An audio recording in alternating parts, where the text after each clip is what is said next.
বিশাখা, দিতি, আরাত্রিকা আর চন্দ্রিমা এরা চারজন ছোটবেলা থেকেই অনেক ভালো বন্ধু। স্বামী সংসার নিয়ে তাদের জীবন ভালোই চলছিল, তবে হঠাৎই তাদের মাথায় এক অদ্ভুত খেলার ভূত চেপে বসে আর শুরু হয় বর যাচাইয়ের নোংরা খেলা। তারা একে অন্যের বরের সাথেই প্রেম করতে শুরু করে আর এরপর থেকেই ঘটতে থাকে একের পর এক রহস্যময় মৃত্যু। এই খেলায় কি তাহলে কাল হলো তাদের? আর এই মৃত্যুগুলোর পেছনের আসল রহস্য কি? কেই বা করছে এতগুলো খুন? সেই সবই আমরা জানতে পারবো আজকের গল্প গভীর জলের মাঝে। তাহলে চলুন আর দেরি না করে এই সিরিজের কিছু দৃশ্য দেখে নিয়ে মূল গল্পে যাওয়া যাক।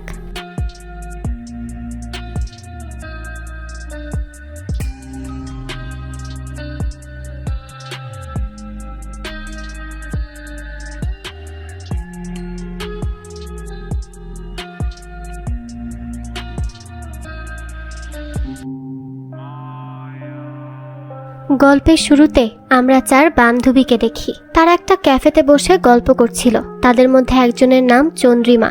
সে বলে, তাহলে খেলার নিয়মটা আর একবার রিপিট করা হোক।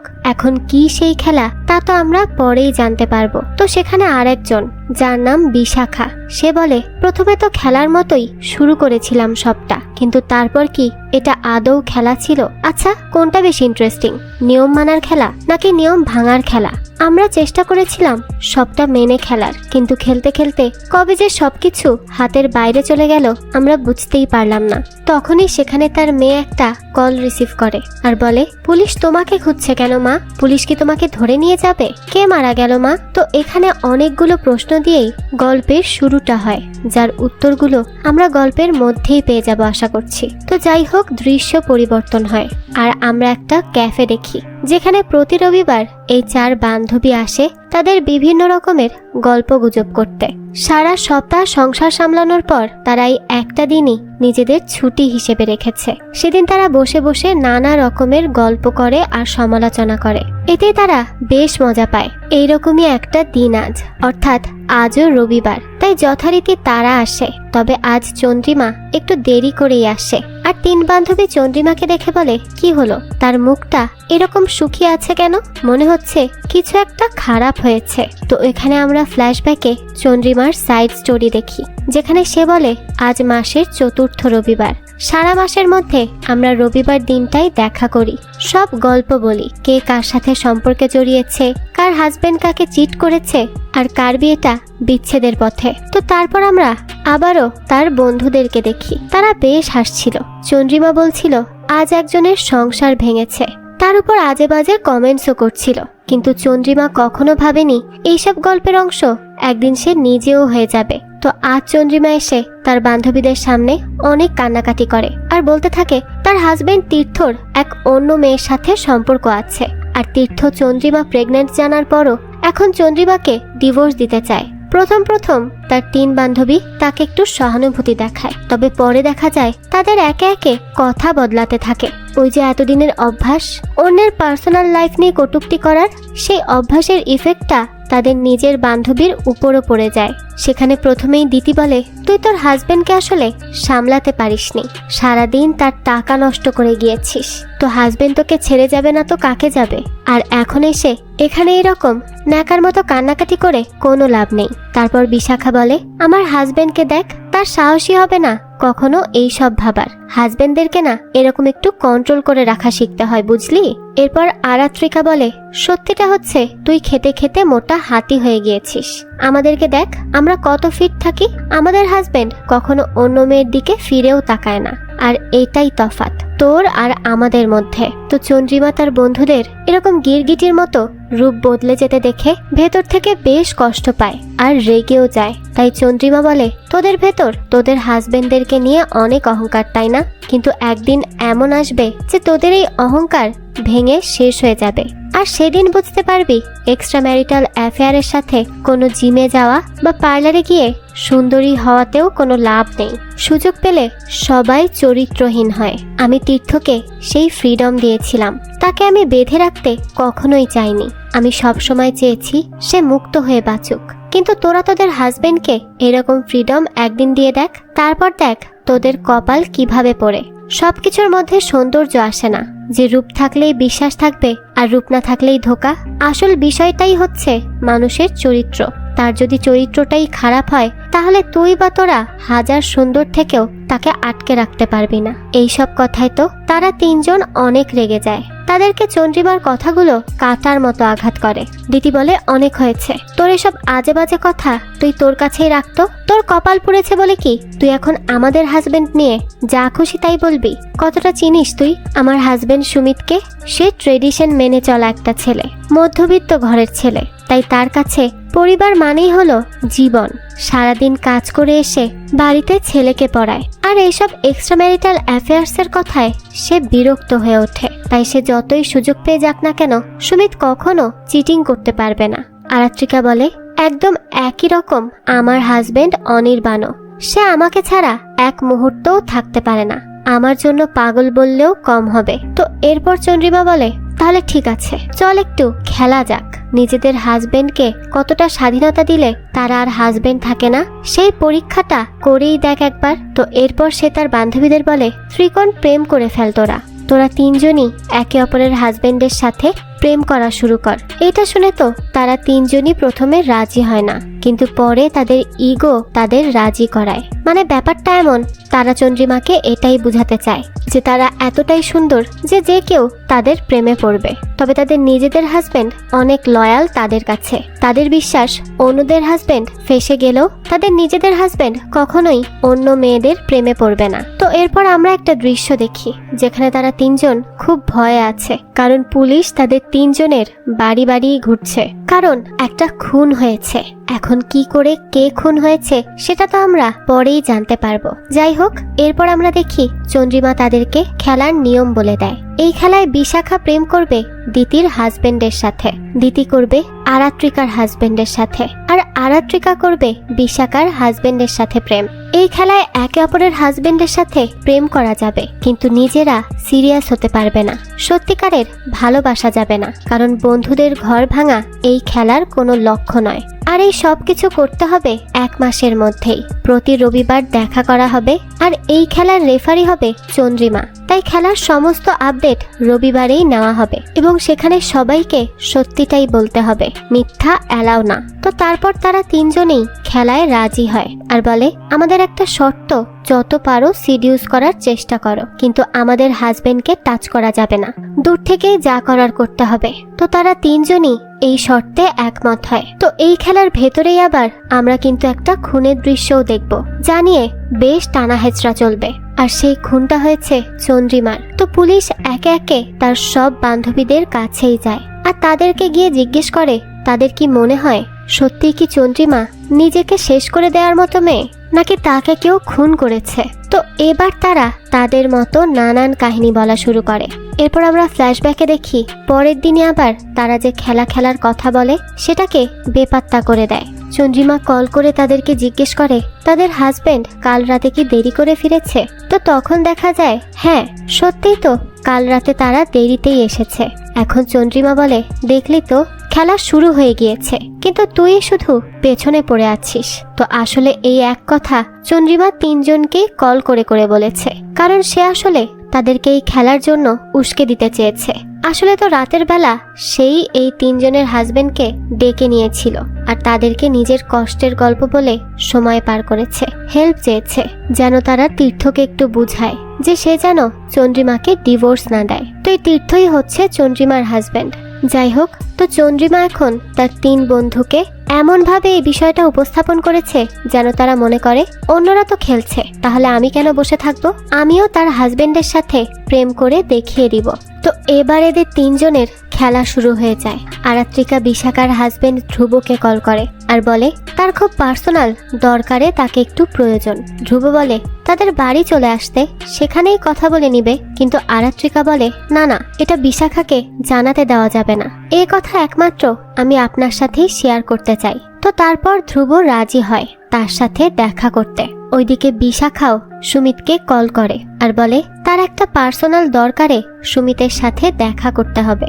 সুমিত বলে আচ্ছা ঠিক আছে, নিশ্চয়ই দেখা করব, আর দিদিকেও জানাই। বিশাখা বলে না না, দিদিকে বলা যাবে না, একমাত্র আপনাকেই বলতে চাই। তো এইরকম করে তিনজনই তাদের তিনজনের হাজবেন্ডকে ডেকে নেয় আর খুব সুন্দর করে সাজুগুজু করে আসে। এরপর তারা অপেক্ষা করে একটা সুযোগের, যাতে করে তাদের পাতা ফাঁদে মাছ আপনা আপনি এসে ধরা দেয়। তো এদিকে দৃশ্য আসে বর্তমানে, অর্থাৎ চন্দ্রিমার মৃত্যুর কাহিনীতে। সেখানে সকাল সকাল পুলিশ কল করে জানায় তারা যে ইনফরমেশন দিয়েছিল যে তীর্থের রিলেশনশিপ ছিল অন্য মেয়ের সাথে আর তাকে নিয়েই বেশি ডিস্টার্ব থাকতো চন্দ্রিমা, এইসব তো আরো আগেই শেষ। আর তার এই রিলেশনশিপ তো আপনাদের হাজবেন্ডই ছাড়িয়েছে। এরপর তীর্থ ক্ষমাও চেয়ে নিয়েছিল চন্দ্রিমার থেকে। তাহলে এই সব কিছুর পরও চন্দ্রিমা কেন মরতে যাবে? এরপর এই নিয়ে আরাত্রিকা দিতি আর বিশাখাকে কল করে আর জানায় পুলিশ এখন আর তীর্থ দাদাকে সন্দেহ করছে না খুনের জন্য, কারণ তার যে রিলেশনশিপ ছিল সেটা চন্দ্রিমা বেঁচে থাকতেই শেষ করে দিয়েছিল আমাদের হাজবেন্ডরা মিলে। দিতি বলে তাহলে চন্দ্রিমাকে কে খুন করলো? আরাত্রিকা বলে তুই নিশ্চিত যে তুই না? দিতি বলে কেন, তুই কি মারতে পারিস না? বিশাখা তখন রেগে বলে এই প্লিজ তোরা থামতো, এসব মোবাইলে কথা বলার জিনিস না, আমাদেরকে আগে জানতে হবে চন্দ্রিমা বিল্ডিং এর ছাদে কেন উঠেছিল। তো যাই হোক, এরপর বিশাখা সুমিতকে এসে ধ্রুবর নামে মিথ্যা কথা বলে যে আগে ধ্রুব কম মারত, কিন্তু আজকাল তো তার সীমারেখা পেরিয়ে গেছে, সে আমাকে দিন রাত টর্চার করছে, আমি এইসব আর সহ্য করতে পারছি না। সুমিত এইসব কথা শুনে বেশ অবাক হয়, সে তো বিশ্বাসই করতে পারছে না যে ধ্রুব কখনো এইসব কাজ করতে পারে। সুমিত বলে তুমি কি এইসব কথাগুলো তোমার বান্ধবীদেরকে বলনি? বিশাখা বলে কি বলছো, দিতিদের জানাবো? সে তো দিতিদের কাছে রীতিমতো হিরো, কারণ ধ্রুবর টাকা পয়সা কোনো কিছুরই অভাব নেই, সে বড় বড় ইভেন্টের টিকিট কেটে পাঠায় দিতিদের, তাই তাদের কাছে ধ্রুবর ব্যাপারে কিছু বলেও লাভ নেই। সুমিত বলে দিদির কাছেও সে হিরো? বিশাখা বলে হ্যাঁ সে হিরো। কেন, আপনি এত বছর তার সাথে সংসার করেও জানতে পারলেন না? সুমিত বলে না, আসলে আমি তো তার কাছে একজন হেরে যাওয়া মানুষ। তো এরকম করেই দিতি আর আরাত্রিকা তাদের নিজেদের হাজবেন্ডের নামে বদনাম করে ভালো হতে চায়, তবে তার সাথে সাথে তারা তাদের বান্ধবীদেরও বদনাম করে, যেমনটা বিশাখা করেছে দিতির নামে। ঠিক সেরকম করেই দিতি অনির্বাণকে আরাত্রিকাকে নিয়ে খারাপ কথা বলেছে, যে আরাত্রিকা তাদের বেডরুমের সবকিছুও তাদের সাথে মজা করে শেয়ার করে আর বলে হাজবেন্ডদেরকে এইভাবে কন্ট্রোল না করলে তারা হাত থেকে বেরিয়ে যায়। আমি তাই চাই আপনি আমাকে একটু এই বিষয়টা শিখিয়ে দিন, কারণ আপনি তো আরাত্রিকার সাথে এনজয় করেন এগুলো। অনির্বাণ বলে কি এইসব কথাবার্তা আরাত্রিকা শেয়ার করে মজা নেয়? সে আমাদের বেডরুমের কথাবার্তা কি করে বাইরে বলতে পারে? সে আমার সাথে এরকম কাজ করলো কিভাবে? দিতি বলে আম সরি অনির্বাণ দাদা, আমি আসলে এইসব বলতে চাইনি, কিন্তু আপনার আর আমার সমস্যাটা তো এক, তাই বলতে বাধ্য হয়েছি। অনির্বাণ তখন বলে আমিও তোমাকে কোনো হেল্প করতে পারবো না, কারণ আমিও একই সমস্যাতে আছি।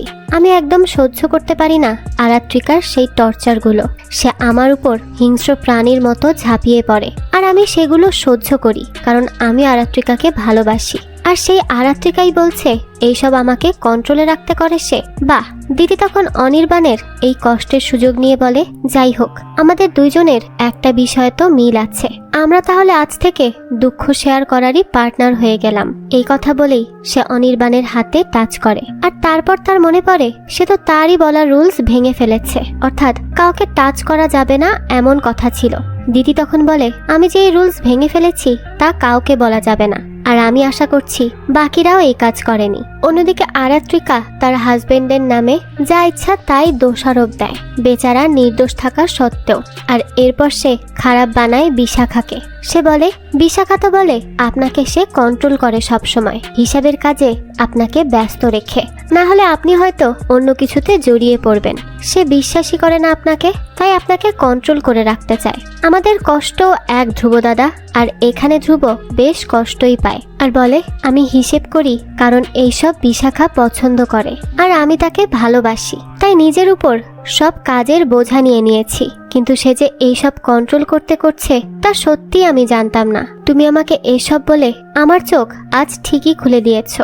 এরপর এখানে ইচ্ছে করেই আরাত্রিকা গ্লাস ভেঙে ফেলে, তখন ধ্রুব আরাত্রিকার হাত ধরে সেখান থেকে নিয়ে আসে, যদি তার পায়ে কাঁচ ফুটে যায় সেই জন্য।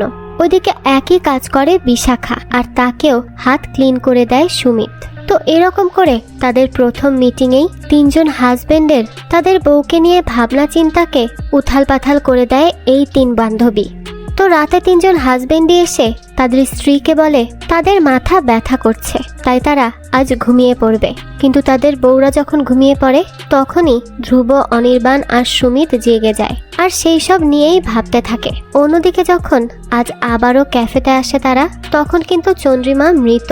আর সেখানকারই একজন ওয়েটার যার নাম সুরেশ, সে এসে জিজ্ঞেস করে আপনাদের আর একজন বান্ধবী কি আজ আসবে না? তারা বলে না, কারণ সে মারা গেছে, সে আর কখনোই এইখানে আসবে না, আসতে পারবেই না।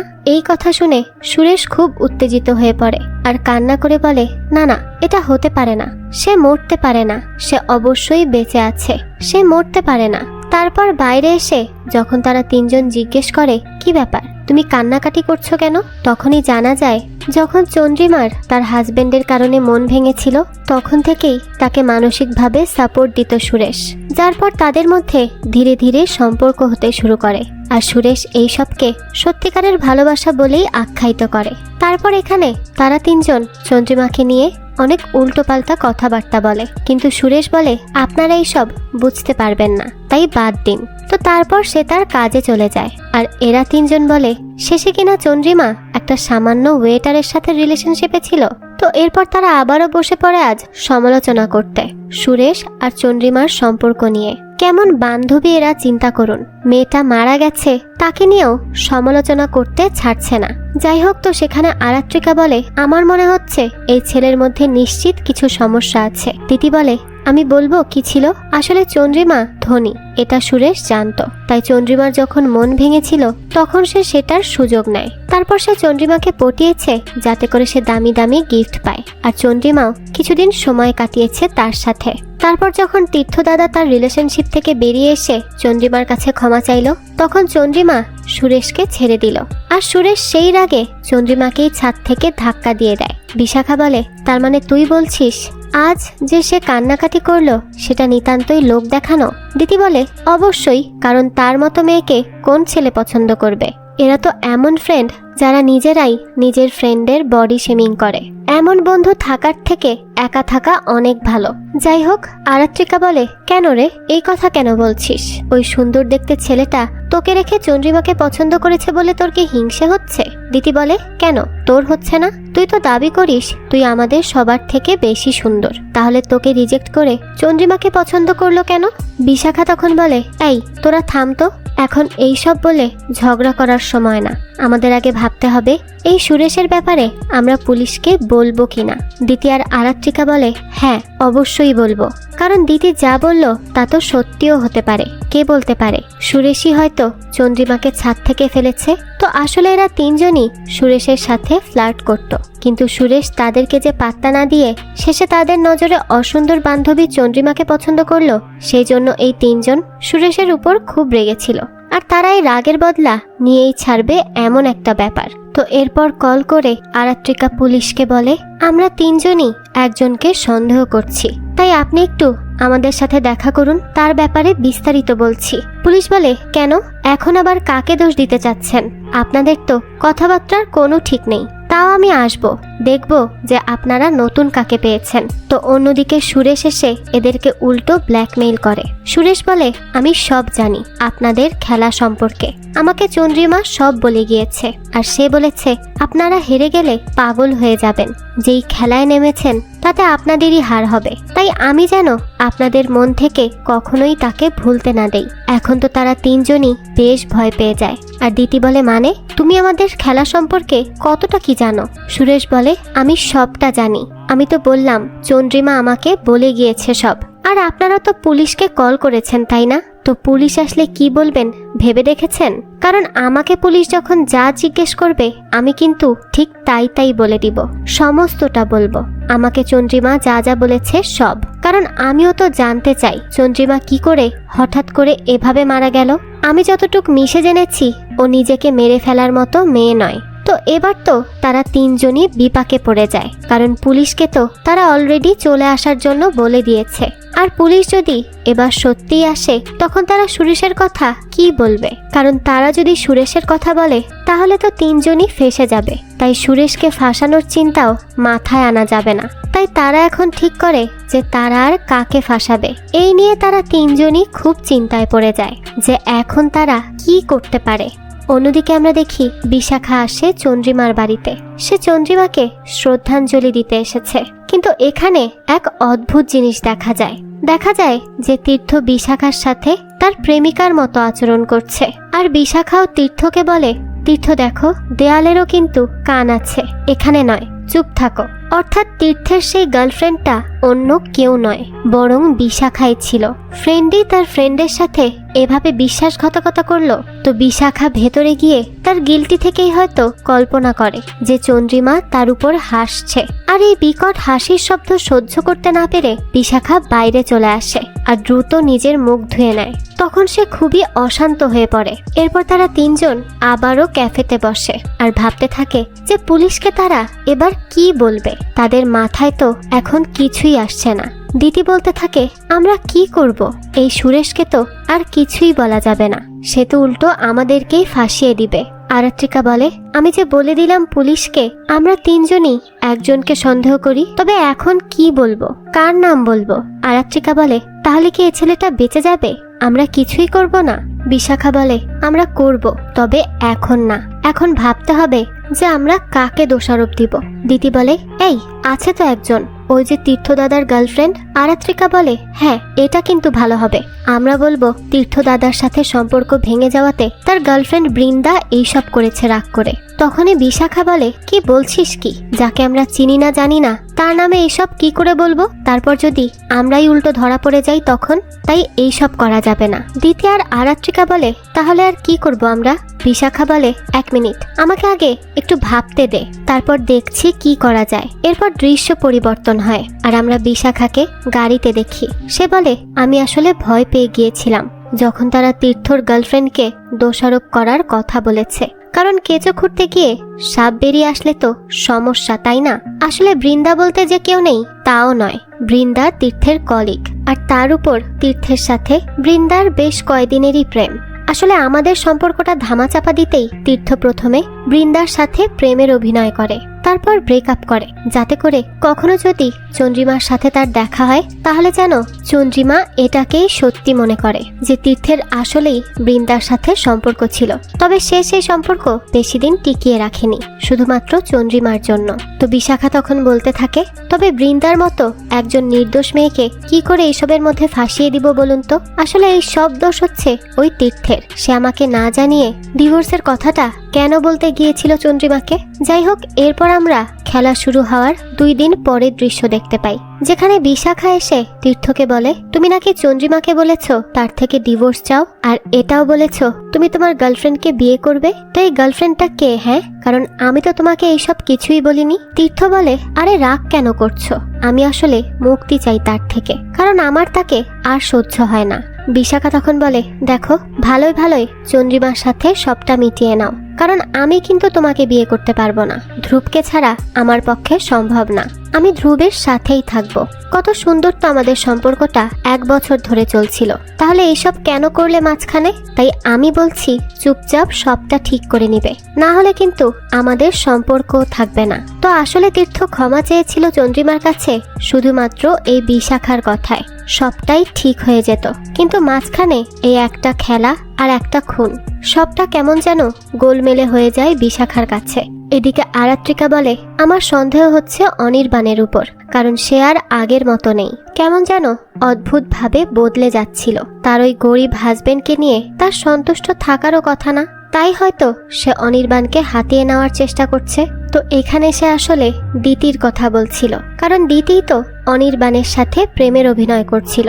যাই হোক, এরপর দেখা যায় আরাত্রিকার বিশাখা একসাথে দেখা করে। তো সেখানে আরাত্রিকা বলে, দিতি কিন্তু কোনো রুলস মানছে না, সে জানি না কি করছে, কিন্তু অনির্বাণ বদলে যাচ্ছে। তো সে বিশাখাকে বলে, শোন, তুই কিন্তু ওর হাজবেন্ডকে ছাড়িস না, তুই তোর মতো খেল, বুঝতে পারলি? বিশাখা বলে, না রে, আমি সুমিতার সাথে এরকম কিছুই করতে পারবো না, সে খুব ভালো একজন মানুষ, কিন্তু আমি যদি করিও, তুই যে ধ্রুবর সাথে সেরকম কিছু করবি না, তার কি বিশ্বাস? আরাত্রিকা বলে, কি তুই আমাকে বিশ্বাস করিস না? বিশাখা বলে, জানি না, সন্দেহ তো হচ্ছেই, কারণ ধ্রুবও বদলে যাচ্ছে, তার আচরণের অনেক বড় একটা পরিবর্তন এসেছে। কি করছিস তুই তার সাথে? তারপর আর আরাত্রিকা কিছুই বলে না। এরপর দ্বিতীয় বলে সুমিত বদলে বদলে যাচ্ছে, এখন সে আমার থেকে দূরে দূরে থাকতেই পছন্দ করে, আর আমার মাথায়ও শুধু অনির্বাণ আর অনির্বাণই ঘোরে। তারপর দেখা যায় অনির্বাণ আর দিতি আজ আবারও দেখা করেছে। সেখানে অনির্বাণ দিতিকে বলে, তুমি ঠিক আছো তো, নাকি আবারও সুমিত কিছু করেছে? দিতি বলে, একই রকম আছে সব, কিন্তু এইবার আমি আপনার কথা ভেবে সবটা সহ্য করে নিয়েছি। আমার মনে হচ্ছিল আপনি বলছেন দিতি আমি তো সহ্য করেছি, তাহলে তুমিও পারবে। অনির্বাণ বলে, না দিতি, আমি আর পারছি না, আমি আর এসব সহ্য করতে পারছি না। সত্যিটা জানার পর তো আমি কিছুতেই আরাত্রিকার কাছে ফিরে যেতে পারবো না। তারপর ওইদিকে আরাত্রিকা সহ বিশাখাও একই কাজ করে, আর তারা দুইজনও সুমিতা ধ্রুবের মন নষ্ট করে ফেলে তাদের স্ত্রীর প্রতি। এখন ধ্রুব খুব বিরক্ত বিশাখার প্রতি, আর সুমিতও খুব রেগে আছে দিতির প্রতি। তাদের তিনজনের চালই কাজে এসে যায়। তো তারপর আজ তাদের দেখা করার কথা পুলিশের সাথে। তারা সেই মতোই আসে দেখা করতে চন্দ্রিমার বাড়িতে, কিন্তু এখানে এসেই তারা তিনজন চুপ করে থাকে। পুলিশ বলে, নিজেরাই তো কল করে বড় বড় কথা বললেন, তাহলে এখন চুপ কেন, কিছু কি বলবেন? আরাত্রিকা বলে, আসলে যাকে আমরা ক্রিমিনাল ভেবেছিলাম তার প্রতি আমরা এখনো নিশ্চিত না, কারণ তার বিরুদ্ধে আমাদের হাতে কোনো প্রমাণ নেই, তাই খামোখা সন্দেহ করে তো আর কারো কথা বলাটা ঠিক না, তাই না? তীর্থ বলে, কেন ঠিক না? তোমরা আমাকে তো সন্দেহ করেই বলেছিলে কোনো প্রমাণ ছাড়া, তাহলে এবার বলতে সমস্যা কি? পুলিশ বলে, আপনারা নাম বলে দিন, বাকি প্রমাণ আমরা জোগাড় করে সবটা দেখে নিব। এরপর অনেক জোরাজুরি করার পর তারা বৃন্দার কথাই বলে, যে আমরা বৃন্দাকে সন্দেহ করেছিলাম যে হয়তো তার আর তীর্থ দাদার রিলেশনশিপ ভেঙে যাওয়াতে সে রাগে কিছু একটা করেছে, কিন্তু না, আসলে সে হয়তো কিছুই করেনি। তো তখনই সেখানে আসে সুরেশ, আর এখানে সুরেশকে দেখে তো তাদের তিনজনেরই গলা শুকিয়ে যায়, কারণ যদি সুরেশ তাদের সেই খেলার ব্যাপারে কিছু একটা বলে দেয় তাহলে তো সব শেষ। তাদেরকে আর কেউ পুলিশের হাত থেকে বাঁচাতে পারবে না, পুলিশ তাদেরকেই সন্দেহ করবে। তাই তারা ঠিক করে সুরেশকে কথা বলতে দিবেই না। তো তীর্থকে পুলিশ অফিসার বলে, আপনার স্ত্রীকে খুব ভালো করে চিনত এই সুরেশ, আর সে কিছু বলবে এই তিন বান্ধবীর সম্পর্কে। তীর্থ বলে, মানে কে এই ছেলে, তোমরা কি চেনো তাকে? আরাত্রিকা বলে, হ্যাঁ চিনি আমরা, কিন্তু আমার মনে হয় এখন আপনার ওকে চেনাটা ঠিক হবে না, আর তাকে আপনি চিনলে চন্দ্রিমার ছবিটা আপনি আর দেয়ালে টাঙাতে পারবেন না। দিতি বলে, হ্যাঁ তীর্থ দাদা, আর এত ধূপকাঠি দিয়ে চন্দ্রিমার মৃত্যুর শোকও পালন করতে পারবেন না আপনি। তীর্থ বলে, কি সব হেয়ালি করে কথা বলছো তোমরা, সোজাসুজি করে কেন বলছো না কিছু? এরপর সে সুরেশকে বলে, আর এই ছেলে কে তুমি, কি বলতে এসেছো এখানে? বিশাখা বলে, ও হচ্ছে সুরেশ, আমরা যেই রেস্টুরেন্টে যেতাম সে সেখানেই কাজ করত, তার সাথে চন্দ্রিমার রিলেশনশিপ ছিল। এই কথা শুনে তো বেশ রেগে যায় তীর্থ, আর সে তাকে অনেক মারধর করতে শুরু করে। তারপর সুরেশ বলে, আপনি অন্যের স্ত্রীর সাথে থাকলে সমস্যা নেই, কিন্তু নিজের স্ত্রী থাকলেই সমস্যা। আপনি রিলেশনশিপ করলে সমস্যা নেই, আর স্ত্রী করলেই যত সব সমস্যা। তখন আরাত্রিকা বলে, দেখলেন অফিসার, কত বড় মিথ্যাবাদী। আমরা সবাই জানি তীর্থদার গার্লফ্রেন্ড সিঙ্গেল, তাহলে বিবাহিত কি করে হবে? সে বিবাহিত মেয়ের কথা কি করে বলছে?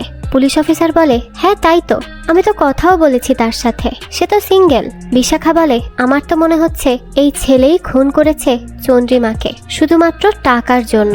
তো এইরকম যার যা মুখে আসছিল তাই বলে যাচ্ছিল, যাতে করে তারা যে কোনোভাবেই সুরেশের মুখটা বন্ধ রাখতে পারে। কিন্তু পুলিশকে সুরেশ বলে, স্যার আমি আপনাকে সবটা সত্যি বলবো, কিন্তু এখানে না, আপনি আমাকে পুলিশ স্টেশনে নিয়ে যান। তো তারপর পুলিশ তাকে বলে, তা তুই গাড়িতে গিয়ে বস, আমি আসছি। এরপর পুলিশ তাদের তিনজনকে বলে, যেই রাতে মারা যায় চন্দ্রিমা সেই রাতে আপনারা কোথায় ছিলেন? তারা তিনজনই বলে, বাড়িতে।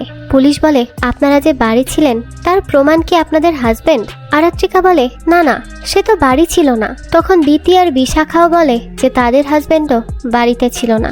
এই সব শুনে তো পুলিশ একটু শকই হয়, আর জিজ্ঞেস করে, অদ্ভুত ব্যাপার, একই রাতে তিনজনের হাজবেন্ড বাড়ি ছিল না, এটা কেমন কথা? তো আসলে সেই রাতে তাদের তিনজনের হাজবেন্ডই তিনজনের সাথে দেখা করতে এসেছিল, অর্থাৎ দিতির সাথে আসে অনির্বাণ দেখা করতে, বিশাখার সাথে সুমিত, আর আরাত্রিকার সাথে ধ্রুব। যে কারণে সেই রাতে তারা 6 জনই ছিল বাড়ির বাইরে প্রেম করতে ব্যস্ত। তো যাই হোক, এরপর পুলিশ অফিসার সুরেশকে জিজ্ঞেস করে, যে সে কি বলতে চাইছে। তখন সুরেশ জানায় চন্দ্রিমা আমাকে একটা খেলার ব্যাপারে বলেছিল, যাকে সে বলে ডেডলি গেম। তো এরপর এখানে সুরেশ আর কি বলে তা আমাদেরকে দেখানো হয়নি, হয়তোবা পরেই জানা যাবে। তো এইদিকে তারা তিনজন বেশ টেনশনে ছিল যে আজ তো সুরেশ সব বলেই দেবে, কিন্তু যদি পুলিশ তাদের হাজবেন্ডকে এই ব্যাপারে বলে দেয় তখন কি হবে? তাদের সাজানো গোছানো সংসারটা এইসবের চক্করে নষ্ট হয়ে যাবে, যেটা তারা কখনোই চায়নি। তো দৃশ্য পরিবর্তন হয় আর আমরা দেখতে পাই পুলিশ এবার বলেছে তাদের হাজবেন্ডদেরকে জিজ্ঞাসাবাদ করতে আসবে। তাই অনির্বাণ, সুমিত আর ধ্রুব তিনজনই ছিল বেশ টেনশনে। ধ্রুব বিশাখাকে বলে, পুলিশ যে তোমাদেরকে জিজ্ঞাসাবাদ করেছে আমাকে বললে না? বিশাখা বলে, কেন, বললে কি হতো? অন্যদিকে অনির্বাণ তার স্ত্রীকে বলে, আরে তুমি আমাকে কেন বললে না এই নিয়ে? আরাত্রিকা বলে, কেন, বললে কি হতো? পুলিশ আমাকে প্রশ্ন জিজ্ঞেস করেছে, আমি উত্তর দিয়েছি, এতে আবার বলার কি আছে? অনির্বাণ বলে, আরে বলার কি আছে মানে? কি উল্টোপাল্টা বলেছ কে জানে? আরাত্রিকা বলে, কি উল্টোপাল্টা মানে? আমার বন্ধুর হঠাৎ মৃত্যু হয়েছে, যার জন্য পুলিশ আমাকে তো প্রশ্ন করতেই পারে, তাতে আমি যা জানি তাই বলেছি, এখানে তো কোনো সমস্যাই নেই। কিন্তু আমি এটা বুঝতে পারছি না তুমি এত ভয়ের মধ্যে কেন আছো? ইন্সপেক্টর গায়েন তোমাকে কি বলেছে? অনির্বাণ বলে, আরে আমাকে বলেছে আগামীকাল আমাকে জিজ্ঞাসাবাদ করতে আসবে। আমাকে জিজ্ঞাসাবাদ করাটা নাকি খুব জরুরি। কে জানে আমাকে কি জিজ্ঞেস করতে আসছে সে। এরপর সে তার স্ত্রীকে জিজ্ঞেস করে, আচ্ছা তুমি পুলিশের কাছে যা যা বলেছ তা কি ভেবে বলেছ? অন্যদিকে সুমিত তার স্ত্রীকে বলে, তোমার আমাকে বলে যাওয়াটা দরকার ছিল, তাহলে আমিও তোমার সাথে যেতাম। দিতি বলে, কেন, সেখানে গিয়ে তুমি কি করতে শুনি? আমার হয়তো আর কথা বলতে পারতে না, তাই না? সুমিত বলে, অন্তত তোমার বেফাস কথাগুলো তো আটকাতে পারতাম। প্রথম দিন থেকেই আমি তোমার সাথে থাকতে চেয়েছি, কিন্তু তুমি আমাকে থাকতে দাওনি। দিতি বলে, তোমার কেন মনে হচ্ছে আমি কোনো বেফাস কথা বলে দিব? অন্যদিকে বিশাখা ধ্রুবকে বলে, তোমার কি আমার জন্য চিন্তা হচ্ছে নাকি নিজের জন্য? ধ্রুব বলে, নিজের জন্য কেন হবে? বিশাখা তখন বলে, কারণ যে রাতে চন্দ্রিমা মারা যায় সে রাতে তুমি বাড়ি ছিলে না। ওইদিকে এই কথার উত্তরে সুমিত দিদিকে বলে, আচ্ছা আমি ছিলাম না, কিন্তু তুমি তো জানতেই যে আমি কোথায় ছিলাম। দিদি বলে, সত্যিই কি আমি জানি? তুমি বলেছিলে তোমার দিদির বাড়ি আছো, আমি তো আর ক্রস চেক করে দেখিনি। সুমিত বলে, মানে তোমার কি মনে হয় চন্দ্রিমা মার্ডার কেসে আমার কোনো সম্পর্ক আছে? দিদি বলে, সম্পর্ক তো থাকতেই পারে, তোমার দিদিকে কল করে জিজ্ঞেস করব যে তুমি রাতে সত্যিই সেখানে ছিলে কিনা। ওইদিকে বিশাখা যখন এই একই প্রশ্ন করে ধ্রুবকে, তখন ধ্রুব বলে, আমাকে তুমি বিশ্বাস করো না? বিশাখা বলে, আমি করলাম নাকি করলাম না তাতে তো কিছুই যায় আসে না, কারণ পুলিশ তোমার কথায় বিশ্বাস করবে না। অন্যদিকে এই ব্যাপারে আরাত্রিকা অনির্বাণকে বললে সে বলে, পুলিশ কি করে জানলো আমরা বাড়ি ছিলাম না? নিশ্চয়ই তুমি বলেছ, তাই তো? অন্যদিকে দিতি সুমিতকে বলে, পুলিশকে আমি আমার ব্যাপারে বলেছিলাম যে রাতে চন্দ্রিমা মারা যায় সে রাতে আমি বাড়িতেই ছিলাম। তখন পুলিশ জিজ্ঞেস করেছে আমার হাজবেন্ড তার সাক্ষী কিনা। আমি বলেছি সে তো ওই রাতে বাড়িই ছিল না। অন্যদিকে ধ্রুব বিশাখাকে বলে, তুমি যে বাড়ি ছিলে তার কি প্রমাণ আছে? বিশাখা বলে, আমি ছিলাম না যে তারও কি কোনো প্রমাণ আছে তোমার কাছে? তখনই সেখানে ধ্রুব বিশাখার ব্যাগ থেকে লকেট বের করে, আর এরকম করে দ্বিতীয় আর আরাত্রিকার ব্যাগ থেকেও তাদের হাজবেন্ডরা লকেট বের করে আর তাদের প্রশ্ন করে এটা কে দিয়েছে আর কবে দিয়েছে? সেই রাতে নয় তো যে রাতে তারা বাড়ি ছিল না? তো তারপর আমরা সেই রাতের দৃশ্য দেখি যেখানে তারা তিনজন আসে এই তিনজনের সাথে দেখা করতে, আর এসেই একই রকমের লকেট তারা একে অপরকে গিফট করে আর তাদের স্ত্রীরা সেটা তাদের ব্যাগেই রেখে দেয়। তো এখানে দেখা যায় আরাত্রিকা, দ্বিতীয় আর বিশাখা তারা হয়তো ভালোবাসার নাটক করছে, কিন্তু অনির্বাণ, সুমিত আর ধ্রুব তাদেরকে সত্যিই ভালোবেসে ফেলেছে। তো যাই হোক, তখন দেখা যায় কেউ একজন লেটার বক্সে লিখে রেখে গেছে যে নিজের স্ত্রীর ব্যাগ চেক করো, আর তাই তারা তাদের স্ত্রীদের ব্যাগ চেক করেছে। এখন কে এই কাজ করলো তা জানা যায়নি। আর আরাত্রিকা, দ্বিতীয় এবং বিশাখা তাদের হাজবেন্ডকে বলে, এই লকেট আমাদেরকে চন্দ্রিমা দিয়েছে, বিশ্বাস না হলে জিজ্ঞেস করো বাকিদের, আমাদের তিনজনের কাছেই একই রকমের লকেট আছে। এখন অনির্বাণ, ধ্রুব আর সুমিত তো একটু চমকেই যায়, তারা আর কিছুই বলে না।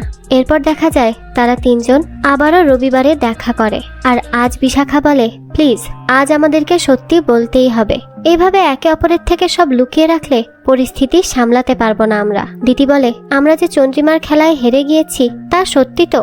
আরাত্রিকা বলে আসলে আমরা আমাদের হাজবেন্ডকে অন্ধের মতো বিশ্বাস করেছি, কিন্তু বুঝতে পারিনি তারা অন্যের পাতা ফাঁদে এত তাড়াতাড়ি পড়ে যাবে। বিশাখা বলে আমরাও তো রুলস ভেঙেছি, আমাদের টার্গেট কিন্তু অন্যের সংসার ভাঙা ছিল না। এটাই তো বলেছিল চন্দ্রিমা যে লুকস দিয়ে কাউকে আটকে রাখা যায় না। আরাত্রিকা বলে চন্দ্রিমাই একমাত্র আমাদের মধ্যে স্মার্ট ছিল মনে হচ্ছে, সে ভালো করেই জানতো যে আমরা ফেল করব। দিতি বলে আজ যদি চন্দ্রিমা থাকতো তাহলে হয়তো সে আমাদেরকে দেখে খুব হাসতো। তারপর বিশাখা কল্পনা করে যে তাকে চন্দ্রিমা বলছে তোরা জানিস এখানে তোদের হাজবেন্ডের থেকে তোদের দোষ সবচেয়ে বেশি, তোরা নিজেদের পাওয়ার প্রমাণ করতে গিয়ে নিজেরই বন্ধুর সংসার ভেঙে দিচ্ছিস, সেই দিকে কোনো খেয়ালই নেই তোদের। তো এরপর দিতি বলে কি রে, আমরা যা ভুল করেছি তা ঠিক করার কি কোনো পথ নেই?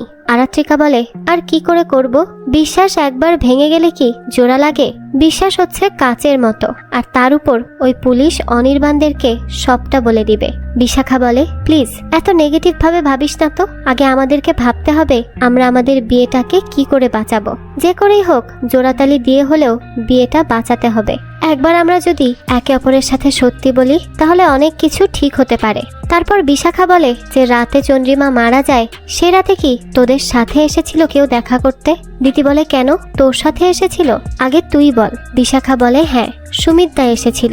তারপর দিতি বলে আমার সাথেও অনির্বাণ দা দেখা করতে এসেছিল, আর আরাত্রিকাও স্বীকার করে যে তার সাথে ধ্রুব এসেছিল দেখা করতে। তারপর তারা তিনজনই সেই একই রকমের চেইন বের করে যা গিফট করা হয়েছিল তাদের। আরাত্রিকা বলে তার মানে তারা আমাদের সম্পর্কে সব জানে, তারা হয়তো ইচ্ছে করেই নাটক করছে এখন, এর মানে খেলার মধ্যেও খেলা। অন্যদিকে পুলিশ অফিসার সুরেশকে বলে আচ্ছা তার মানে তারা একে অপরের হাজবেন্ডের সাথে খেলছে, এটা কি তাদের হাজবেন্ডরা জানে? সুরেশ বলে আগে জানতো না কিন্তু এখন জানে, তাই তারাও খেলছে তাদের বউদের সাথে, হাতে নাতে ধরার অপেক্ষায় আছে। পুলিশ বলে তাদেরকে কে বলেছে এইসবের ব্যাপারে? সুরেশ জানায় চন্দ্রিমা বলেছে। তো আসলে চন্দ্রিমা মারা যাওয়ার দিন অনির্বাণদেরকে সব সত্যিটা বলে, কিন্তু তারা কেউই বিশ্বাস করছিল না। তাই সে বলে আমি তোমাদেরকে 3টা চেইন দিব, সেগুলো তোমরা তোমাদের গার্লফ্রেন্ডের ব্যাগে রেখে দিয়ে পরীক্ষা করে নিও একই রকম লকেট পাও কিনা। তো চন্দ্রিমা তার বান্ধবীদের হাজবেন্ডকে তাদের বিরুদ্ধে কথা বলার পেছনের কারণ হচ্ছে চন্দ্রিমা জেনে যায় বিশাখাই হচ্ছে তার হাজবেন্ডের সেই গার্লফ্রেন্ড যার জন্য সে এত কষ্ট পেয়েছে। তাই সে এই সিদ্ধান্ত নিয়েছে যে তাদেরকেও সে শান্তিতে থাকতে দিবে না। তো এইদিকে সুমিত্রা তাদের স্ত্রীকে ধরার আগেই তারা উল্টো সব বলে দেয় যে আমরাই তোমাদের কাছে আমাদের বান্ধবীকে পাঠিয়েছিলাম তোমাদেরকে পরীক্ষা করতে, কিন্তু তোমরা তো ফেল করে গেলে। তোমরা আমাদের উপর সত্যি সত্যি প্রেমে পড়েছিলে, কিন্তু আমরা পড়িনি, কারণ আমরা এই প্ল্যান করেছিলাম। আমরা সব জানি এই সব লকেটের ব্যাপারে, তাই তোমরা আর বড় বড় কথা না বললেই ভালো হয়। তো এই হাজবেন্ডরা এখানে উল্টো ফেসে যায় আর তাদের স্ত্রীদের কাছেই ক্ষমা চায়। এরপর সুমিত বলে আর একটা বিষয় লুকিয়ে গিয়েছি পুলিশের কাছ থেকে, যে যেই রাতে চন্দ্রিমা মারা যায় সেই রাতে আমরা ছিলাম সেখানে লকেট নিতে, কিন্তু আমরা লকেট নিয়েই চলে আসি। তারপর যে কি হয়েছে তা জানি না, তবে এবার পুলিশ যদি কিছু জিজ্ঞেস করে আর সত্যিটা সামনে আসে তাহলে তো আমরাই ফেসে যাব। তো এই ব্যাপারে তাদের স্ত্রীরা জানার পর তারা এখানে অন্য প্ল্যান করে। তারা পরের দিন পুলিশকে জানায় যে তারা সেই রাতে আসলে তাদেরই একে অপরের হাজবেন্ডের সাথে ছিল, কারণ তারা তো গেম খেলছিল। এই বিষয়ে তো পুলিশ আর তাদের হাজবেন্ডরাও জানে না। নিজেদের হাজবেন্ডদেরকে বাঁচাতে তারা সোজাসুজি বলে যে তাদের বান্ধবীদের এক একজনের হাজবেন্ড এক একজনের সাথে পুরোটা রাত কাটিয়েছে। এইসব শুনে তো পুলিশ একটু অবাকই হয় যে এগুলো কেমন নোংরা ব্যাপার। যাই হোক, এরপর পুলিশ বলে আচ্ছা আপনাদের এবার আমি 2টা ইনফরমেশন দিয়ে রাখি। আমরা 3টা সিগারেটের খোসা পেয়েছি, আর চন্দ্রিমা যে মারা গিয়েছে উপর থেকে পড়ে সেটা মিথ্যা, কারণ সে উপর থেকে পড়ার আগেই মৃত ছিল, কেউ ইচ্ছে করেই তাকে ফেলেছে উপর থেকে। তো তারপর আরাত্রিকা আর বিশাখা বলে এই কাজ তো সুরেশেরও হতে পারে, আপনি তাকে কেন জিজ্ঞেস করছেন না? তারপর পুলিশ বলে হ্যাঁ হ্যাঁ তাকে এখনই ডেকে জিজ্ঞেস করে নিচ্ছি। তো এদিকে দেখা যায় সুরেশকেও কেউ এসে মেরে রেখে গিয়েছে তার ঘরেই। এখন এটা আবার কোন রহস্য? এখন পর্যন্ত তো একটা খুনের রহস্যেরই সমাধান হয়নি, তার উপর আর একটা খুন। যাই হোক, তো দৃশ্য পরিবর্তন হয় আর আমরা দেখতে পাই টেবিলে এবার রেফারি হয়ে বসে আছে তীর্থ, আর তার সাথে আছে অনির্বাণ, সুমিত আর ধ্রুব। তো এখানে তীর্থ বলে নিয়মটা আবার বলে দেই। এই সময় সুমিত বলে ওঠে, এই সবটাই একটা খেলা। অন্তত প্রথমে তো খেলাই মনে হয়েছিল। তো এরপর আমরা দেখি ধ্রুব একটা মাছ হাতে নিয়ে বিশাখাকে বলে, এই দেখো আর একটা মাছ মারা গেল। বিশাখা তখন অনেক ভীত সন্ত্রস্ত হয়ে বলে, সব মারা যাবে, এইভাবে একে একে সব মারা যাবে। বিশাখা আসলে অনেক বেশি ভয়ে ছিল, দেখেই বোঝা যাচ্ছিল।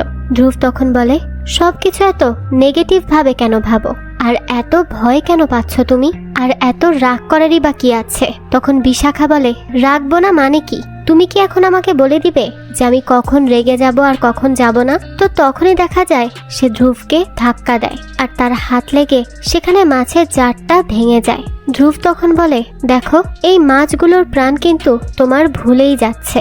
বিশাখা তখন বলে, ঠিক এদের মতো আমার আর আরাত্রিকারও প্রাণ যাবে, আমার তো তাই মনে হচ্ছে।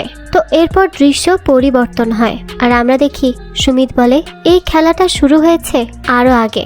আগে বলতে যখন আমাদের স্ত্রীরা ভাবেইনি এরকম কোনো খেলার কথা, অর্থাৎ তাদের আগে থেকেই আমরা এই খেলা শুরু করি। তো এরপর এখান থেকে আমাদের দেখানো হয় যে কি করে তারা এই খেলার শুরুটা করে। তো ফ্ল্যাশব্যাকে দেখানো হয় তাদের স্ত্রীরা 4 জন গোয়া যায়। তো সেই রাতেই দেখা যায় তাদের 4 জন হাজবেন্ড খুব ড্রিঙ্ক করছিল আর মজা করছিল, কারণ স্ত্রীদের একটা আলাদা প্যারা নেই। কিন্তু সেখানে আবার সুমিত খুব দুশ্চিন্তায় ছিল, কারণ একা একা তার স্ত্রী কি করে সেখানে গেল, আর সেখানে সে ম্যানেজই বা কি করে করবে কে জানে। এসব নিয়ে সে খুব চিন্তা করতে থাকে।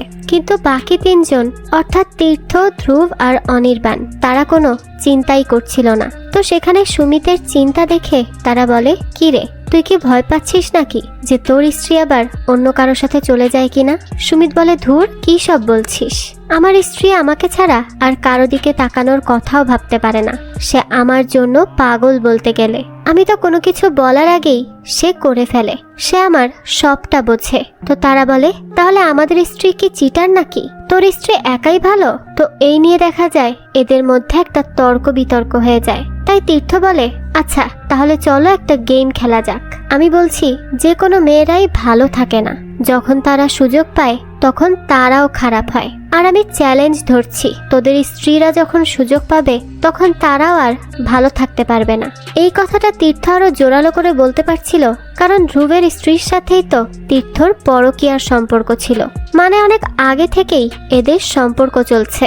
যাই হোক, এরপর তারা এই চ্যালেঞ্জ অ্যাকসেপ্ট করে। তখন সেখানে 3টা রুলস বলে তীর্থ। 1 নাম্বার হচ্ছে তারা জিতলে তীর্থ তাদের কথা মতো সব করবে, আর তীর্থ জিতলে তারা তীর্থের কথা মতো সব করবে।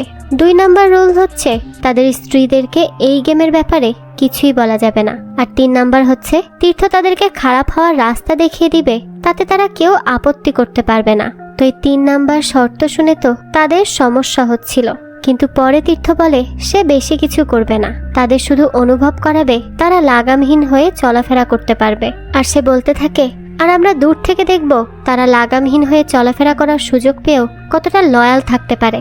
তারপর তারা 4 জন এই খেলায় রাজি হয় আর রুলস মানারও ওয়াদা করে যে এই রুলসগুলো তারা কেউই ভাঙবে না। দৃশ্য আসে বর্তমানে, যেখানে আরাত্রিকা তো ভয়ের কারণে পাগল প্রায়। তো সে অনির্বাণের কাছে এসেই বলে, এই তুমি আমাকে একা রেখে এসেছো কেন রুমে? কি চাও, আমি মরে যাই? তাহলেই তো তুমি মুক্ত হয়ে যাবে তাই না, এটাই চাচ্ছ? অনির্বাণ বলে, আরে আমি ইন্সপেক্টর গায়েনকে কল করছিলাম, কি সব উল্টোপাল্টা কথাবার্তা বলছো তুমি? তখন আরাত্রিকা বলে, হ্যাঁ আজ তো তোমাদের রিপোর্ট আসার কথা তাই না? সে যে সিগারেটের খোসা পাওয়া গিয়েছিল সুরেশের ঘরে, তোমরা সত্যিই তো সেখানে ছিলে না? অনির্বাণ বলে, আরে না, আমরা ওখানে সত্যি ছিলাম না। তারপর আরাত্রিকা বলে, তুমি সব সত্যি সত্যি আমাকে বলছো তো, কোনো কিছু লুকাচ্ছ না তো? এ কথা শোনার পরপরই অনির্বাণ কেমন যেন চুপ হয়ে যায়, যেন সে সত্যি সত্যি কিছু লুকিয়ে রেখেছে। অন্যদিকে দেখা যায় সুমিতের বাড়ি আসে তীর্থ। সুমিত তীর্থকে দেখেই বলে, তুমি এখানে? তোমার এই খেলার চক্করে 3জন মানুষ মারা গেল। সেই 3 জন হচ্ছে চন্দ্রিমা, সুরেশ আর দিতি। হ্যাঁ, দ্বিতীয় মারা গিয়েছে, কারণ এখানে দিতির ছবিতে মালা দেওয়া ছিল। আর ঠিক এই কারণেই আরাত্রিকার বিশাখা এতটা আতঙ্কে আছে আর বলছে তারাও মারা যাবে, কেউ বাঁচবে না। তো প্রশ্ন হচ্ছে দিতি কি করে মারা গেল, সেটা তো আমরা গল্পের সামনেই জানতে পারবো। তো যাই হোক, তীর্থ বলে, হ্যাঁ আমারই তো এখন সব দোষ, আমি তো খেলাটা শুধু প্রপোজ করেছিলাম। তো তোমরা সবাই তো এতে রাজি হয়েছিলে, কেন হয়েছিলে বলো? সুমিত বলে, হ্যাঁ, একটা মাতাল প্রপোজ করেছিল, তার সাথে 3টা মাতালও রাজি হয়ে গেল। তোমারই কারণে 3টা মানুষ মারা গিয়েছে তীর্থ। তীর্থ তখন বলে, 3জনেরই নাক কানে রক্ত এসে মারা গেল, স্ট্রোক করলো। অদ্ভুত না ব্যাপারটা? 3জনই একই রকম ভাবে কিভাবে মারা গেল? ব্যাপারটা তো আসলেই সন্দেহজনক। তো তারপর এখানে আর একটা ছোটখাটো না, ভালোই বড় রহস্য বা প্যাচ যাই বলেন না কেন সেটা খোলা হয়। মনে আছে গল্পের শুরুতে চন্দ্রিমা কাঁদো কাঁদো হয়ে এসে তার বান্ধবীদের বলেছিল যে তার হাজবেন্ড তাকে ছেড়ে দিবে, অন্য কোথাও তার পরকীয়া চলছে বলে। তো আসলে এই সবটাই করানো হয়েছে চন্দ্রিমার মাধ্যমে। আর কে করিয়েছে জানেন? হ্যাঁ, ঠিকই ধরেছেন, চন্দ্রিমার হাজবেন্ড তীর্থ। কারণ তীর্থকে তো ধ্রুবদেরকে দেওয়া চ্যালেঞ্জ জিততে হতো, তাই সে প্রথমেই ডিভোর্সের ভয় দেখায় চন্দ্রিমাকে। যদিও সে ডিভোর্স কখনোই দিত না। তো এরপর সে চন্দ্রিমাকে বলে, আমি জানি তোমার বান্ধবীরা ভালো না, তারা কখনো কারো বেস্ট ফ্রেন্ড হওয়ার যোগ্যতাই রাখে না। চন্দ্রিমা এই কথা শুনে বলে, কি বলছো কি তুমি? আমার বান্ধবীরা সবচেয়ে বেস্ট, তাই তাদের নিয়ে এসব কথাবার্তা আমার সামনে বলবে না প্লিজ। তীর্থ তখন বলে, আচ্ছা তাহলে তুমি এক কাজ করো, তাদেরকে গিয়ে বলো তীর্থ পরকীয়ার জন্য আমাকে বলেছে ডিভোর্স দিয়ে দিবে। তারপর দেখো তারা তোমার দুঃখে কষ্ট পায় নাকি উল্টো তোমার দুঃখে মজা পায়। আর আমি যতদূর জানি তারা তোমার দুঃখ বোঝার চেষ্টাও করবে না, বরং নিজেদের মতো করেই তোমাকে বিচার করে যাবে, তোমাকে অনেক কথাও শোনাবে। তুমি দেখে নিও। তাই তুমি এই টেস্টটা নিজের বন্ধুদেরকে করো, তারা কি আসলেই তোমার ভালো বন্ধু নাকি সবটাই উপরি দেখানো সেটা তখনই বুঝতে পারবে। আর শোনো, সেই সময় তুমি তাদেরকে এই চরিত্রের পরীক্ষাতে ফেলে দিবে। তো তীর্থের প্ল্যান অনুযায়ী সে তার বন্ধুদেরকে সেই খেলাটার কথা বলে, আর তার বন্ধুরাও নিজেদের এবং নিজেদের হাজবেন্ডের প্রতি ওভার কনফিডেন্স থাকার ফলে সেই চ্যালেঞ্জ অ্যাকসেপ্ট করে নেয়। তো এই হচ্ছে তীর্থের প্ল্যান। এইভাবে তাদের স্ত্রীদেরকে লাগামহীন করার বুদ্ধিটা সে করে, যাকে বাস্তবে রূপ দেয় চন্দ্রিমা। তো যাই হোক, এর পর কি হয়েছে তা তো আমরা আগেই দেখেছি। তো এখানে একটা বিষয় পরিষ্কার, এই কাজ ছিল আসলে তীর্থের। অন্যদিকে আরাত্রিকা আর বিশাখা একে অপরকে দোষারোপ করে এই খুনের জন্য। বিশাখা বলে, আরাত্রিকা তুই দিদিকে খুন করিসনি তো? কারণ তোর হাজবেন্ড তো তার সাথে প্রেম করছিল, রাগের বশে কিছু করে ফেলিসনি তো? আরাত্রিকা তখন বলে, খুন করে দিলেই তো ভালো ছিল, কারণ এত কিছুর পরও আমাকে অনির্বাণ দিতি বলে কয়েকবার ডেকেছে, তার মাথায় এখনো দিতি ঘুরপাক খাচ্ছে। আর তুই আবার চন্দ্রিমাকে খুন করিসনি তো? বিশাখা বলে, না তো, আমি কেন খুন করতে যাব?